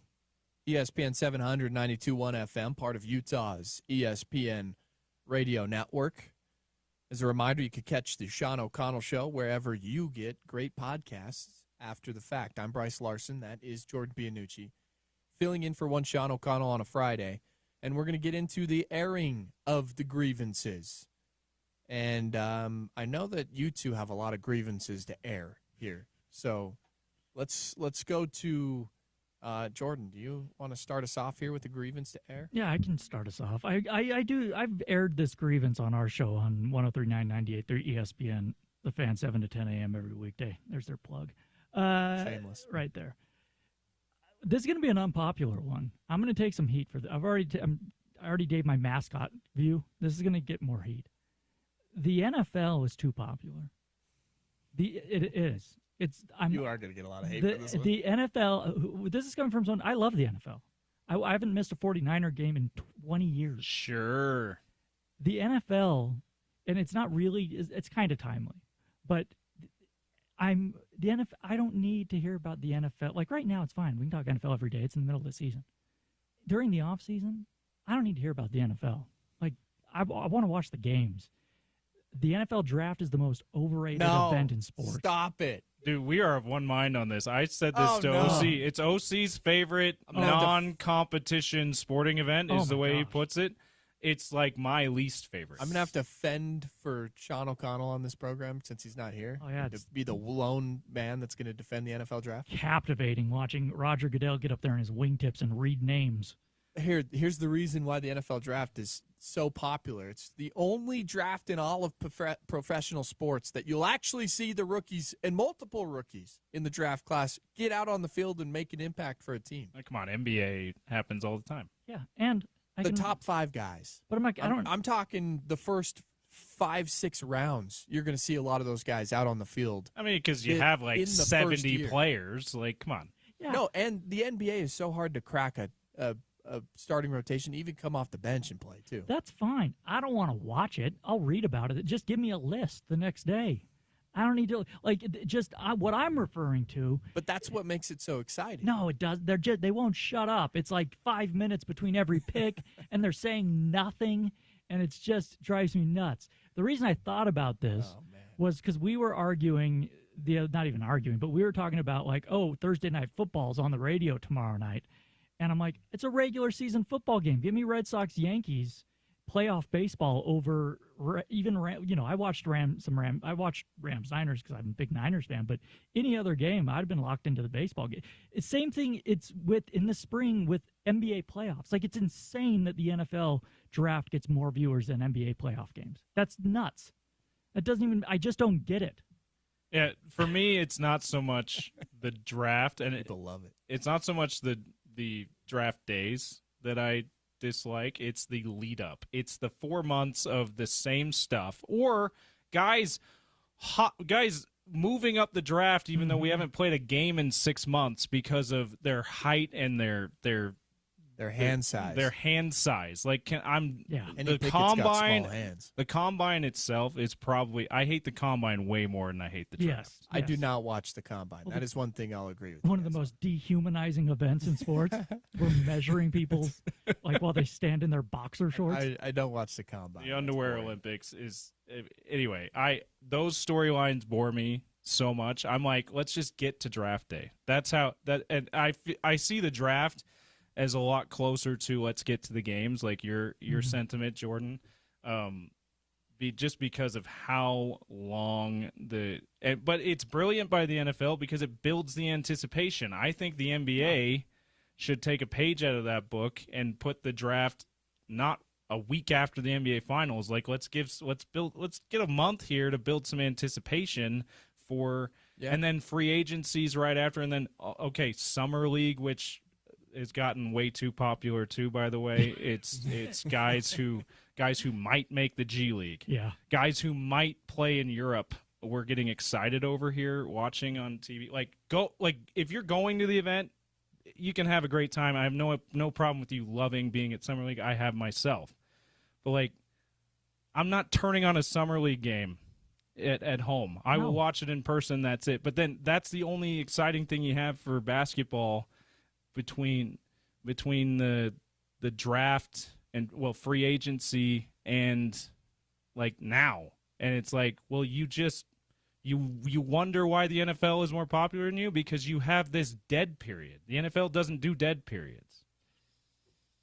Yeah, but the NFL the NFL's their off season is popular because the games are so popular. Yeah. Like, I don't think the news cycle is 24/7. They've got a lot of news that leaks out, and they do it on purpose. They know. Oh, they run it really well. Yeah, it's all manufactured. That's the other part that annoys me. I'm like, this isn't like news. I'm like, this is just none of it's real. No, exactly. That's why it's just. Gordon Bianucci is just a hater. I hate the offseason. NFL's too popular. I love this. It is. The NFL's way too popular love for. My new one. So last time we were on this program is that we should not watch game-winning field goals end a game in the National Football League. Yeah. Since then, we have had a tie in overtime, a 40-40 tie on Sunday Night Football last week. I now have a grievance against the National Football League for a game ending in a tie in the year of our Lord 2025. Do you think that affected why the Rams decided to go for it instead of tying the game? Do you think that was like, no, we're not doing another tie? No, I don't think they were necessarily doing that. I think what Sean McVay was thinking about was our kicker and kicking operation is awful. Yeah. We get kicks blocked. This kid can't kick a field goal to save his life, and I don't trust him anyway. So, but I will say this: if you had a reliable kicker, you kick that thing because Mac Jones couldn't walk. You put that Niner offense out there. You know what you don't do? Run it up the gut. You don't take the ball out of Matthew Stafford's hands when he hasn't thrown an incompletion for the last hour and a half. It was quite a call. Yeah. He had completed the last 15 passes in a row. And you're like, let's on your face, Jordan. Let's give it to Kyron Williams, the guy that fumbles. All right. That's my grievance. Go ahead, James. So I've got a few here. I'll start with because I've become a little famous on this program for my pedestrian and crosswalk etiquette grievances. This is in that same realm. I saw a biker, not a motorcycle, like a bicyclist, riding in the middle of the road. Now it was empty. Fridays downtown here, a lot of people were working from home. I guess it's usually empty, so it wasn't holding up traffic or anything. But if you know the downtown area, especially where we are, West Temple and Broadway 300 South, you know that most of the road is a median and bike lanes instead of a shoulder. This biker, in the midst of all that's riding right in the middle of the road. Like, get in the bike lane. They took away way too much of the road for you guys to have a safe place to ride. Use it. So here's why it makes me so upset. There was one time I'm crossing the street to get to our parking lot, kitty corner from us, and this guy dings his bike bell in the middle of the crosswalk. And I couldn't help myself. I said, use the bike lane. And he was already, because he's on a bike, he's already like almost 100 yards away. So he looks at me like, what'd you say? Like I may have said something really offensive. I said it again, the bike lane. You know who's not in your way? You know when pedestrians aren't in your way? When you use this bike lane that they made for you that's really obvious to find here. You know how it's hard to turn right on these streets? Because they made us a lane for you to be safe to ride your bikes. Don't tell me to move out of the way. Get in your lane. And don't you have the right-of-way if you're in the crosswalk anyway? Yeah, it's just...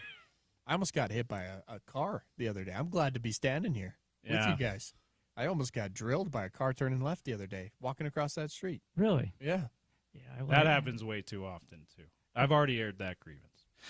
Yeah. No, the cars are tension out there, and you bring it up because it's also good. I got a note. We have the widest streets in the United States of America in Salt Lake. Like it's insane. These streets are enormous. There's plenty of room. So yeah, why are you riding right down the middle of the street? I'd go scooters too. These scooters, look, they're convenient sometimes. You got to get somewhere. I don't like them. They're riding everywhere. They think they own the sidewalk. Get off the sidewalk. And like I think maybe technically you're not supposed to use the bike lane for those scooters, but I think it's totally appropriate to use the bike lane for that too. That's what typically I use the bike lane when I'm riding a scooter around downtown, because I'm like, that's probably the safest place I can be on this scooter, and also no one's in my way because no one's in here except me. You don't have to ring the bell, right? So yeah, use a bike lane if there is one, and there's plenty here in downtown. Also, I have a grievance against MLB's scheduling of the division series, guys. So division series best of 5. So that means there's a guarantee of 3 games. Why in the world are you only telling us the start times for games 1 and 2? There's a guaranteed third game, and you know when it's going to be because it has to be played. So just release through game 3 at the very least. That is weird. It's all about what the are ratings. you doing? But how does that help the ratings? Yeah, they know what time they're going to play. They already know the time they're going to play? They have to. They know all those teams are playing on what day in game 3. There's not going to be any elimination at that point, so there's no reason to flex times. Well, I think the point is that they're going to wait and see how the first 2 games go, and the most competitive series they're going to put in prime time. They get the highest rating. Prefer the NBA does it way better. They announce the first 4 games of every series because they know that's a guaranteed amount of games, and they know we can go ahead and we already know what these start times are. It's totally understandable that games 5 through 7, in this case 4 and 5, you're not going to we can't release start time because we don't know if those games are going to be played, and we don't know. To your point about maybe we want this series at this time in game 4, that really only needs to come in play if some of the other series have already ended at that point, right? In my opinion, but maybe MLB they've done this for years. It makes it really hard for someone in a unique position of me where I actually have to schedule things. Yes. Just give me the third game, just one more game. You already know when it's going to be. I'll tell you, related to that, my grievance is move up the damn games if the series doesn't go long. That's my, if they have the World Series, Game 7 will be on November 1st this year. No matter what. No matter if everybody sweeps. So everybody sits around for a week and waits for the series. Yeah, it's to a start. problem Same in with the the NBA finals. too. Yeah, it drives me nuts. You know what I think is weird? That each game starts on the 8th. Yeah, it is. 2:08, 38. Yeah. 08, 38. What's with the 8s? I don't know, but I will tell you this. I like that they tell you that. Exact times. Dang, those right. NBA games, they're like, oh, yeah, we're starting at 6. It's 6:25, and they haven't tipped off yet. At least in baseball, I'm like, okay, I know when to tune in exactly. Soccer is I've heard from a lot of soccer fans, that's typically how soccer is too, and one of the things they love about soccer start times. Yeah, NBA and NFL. NFL is a little more exact, but it's still not as right on as baseball is. No, NBA is by far the worst. I don't know why they do that. Yeah, it's the 7 o'clock game's not starting until 7:15. Mm-hmm. Yeah, that is true. All right, that's the airing of grievances. Any on the text in line? You got that pulled up over there? Yeah, we got a couple. We got our guy Cole from Riverton. Hey, Jordan from Riverton. I'm from Riverton. Maybe you know Cole. No, I don't know. You guys go to high school Maybe. Grievance against BYU AP voters and, of course, jorts. He always has a grievance against jorts. So thank you, Cole.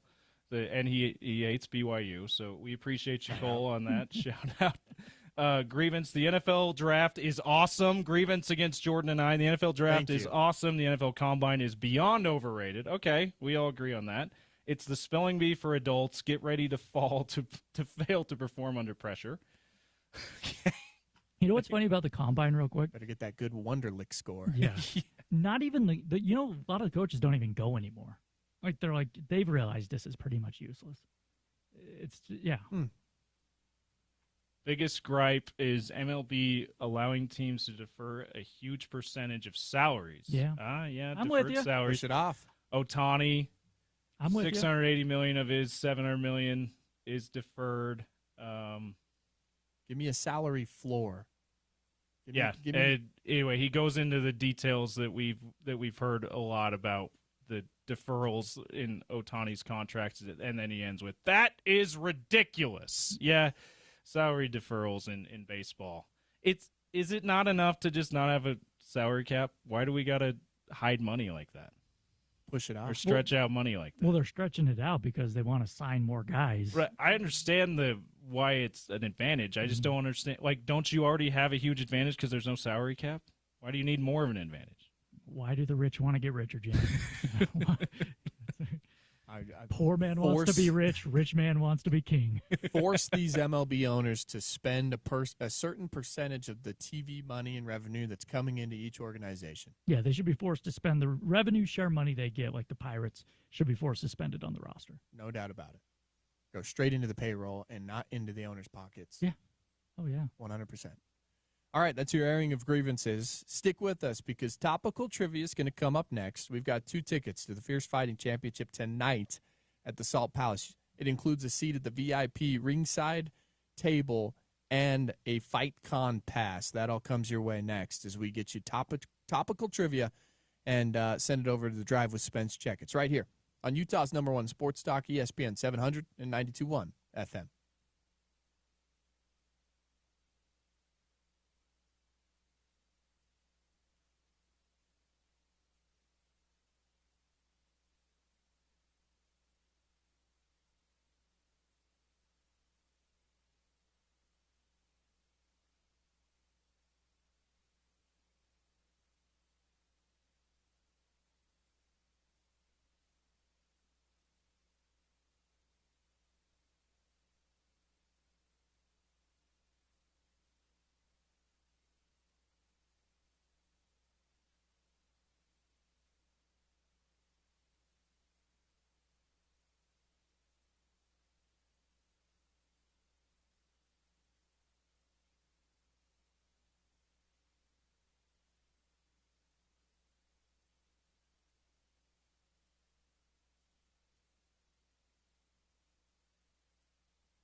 Getting ready to wrap things up. Going to get you your topical trivia question coming up here. 2 tickets to Fierce Fighting Championships tonight at the Salt Palace are on the line. So you want to make sure you're tuned in. For those of you that have been listening all afternoon long, we appreciate you.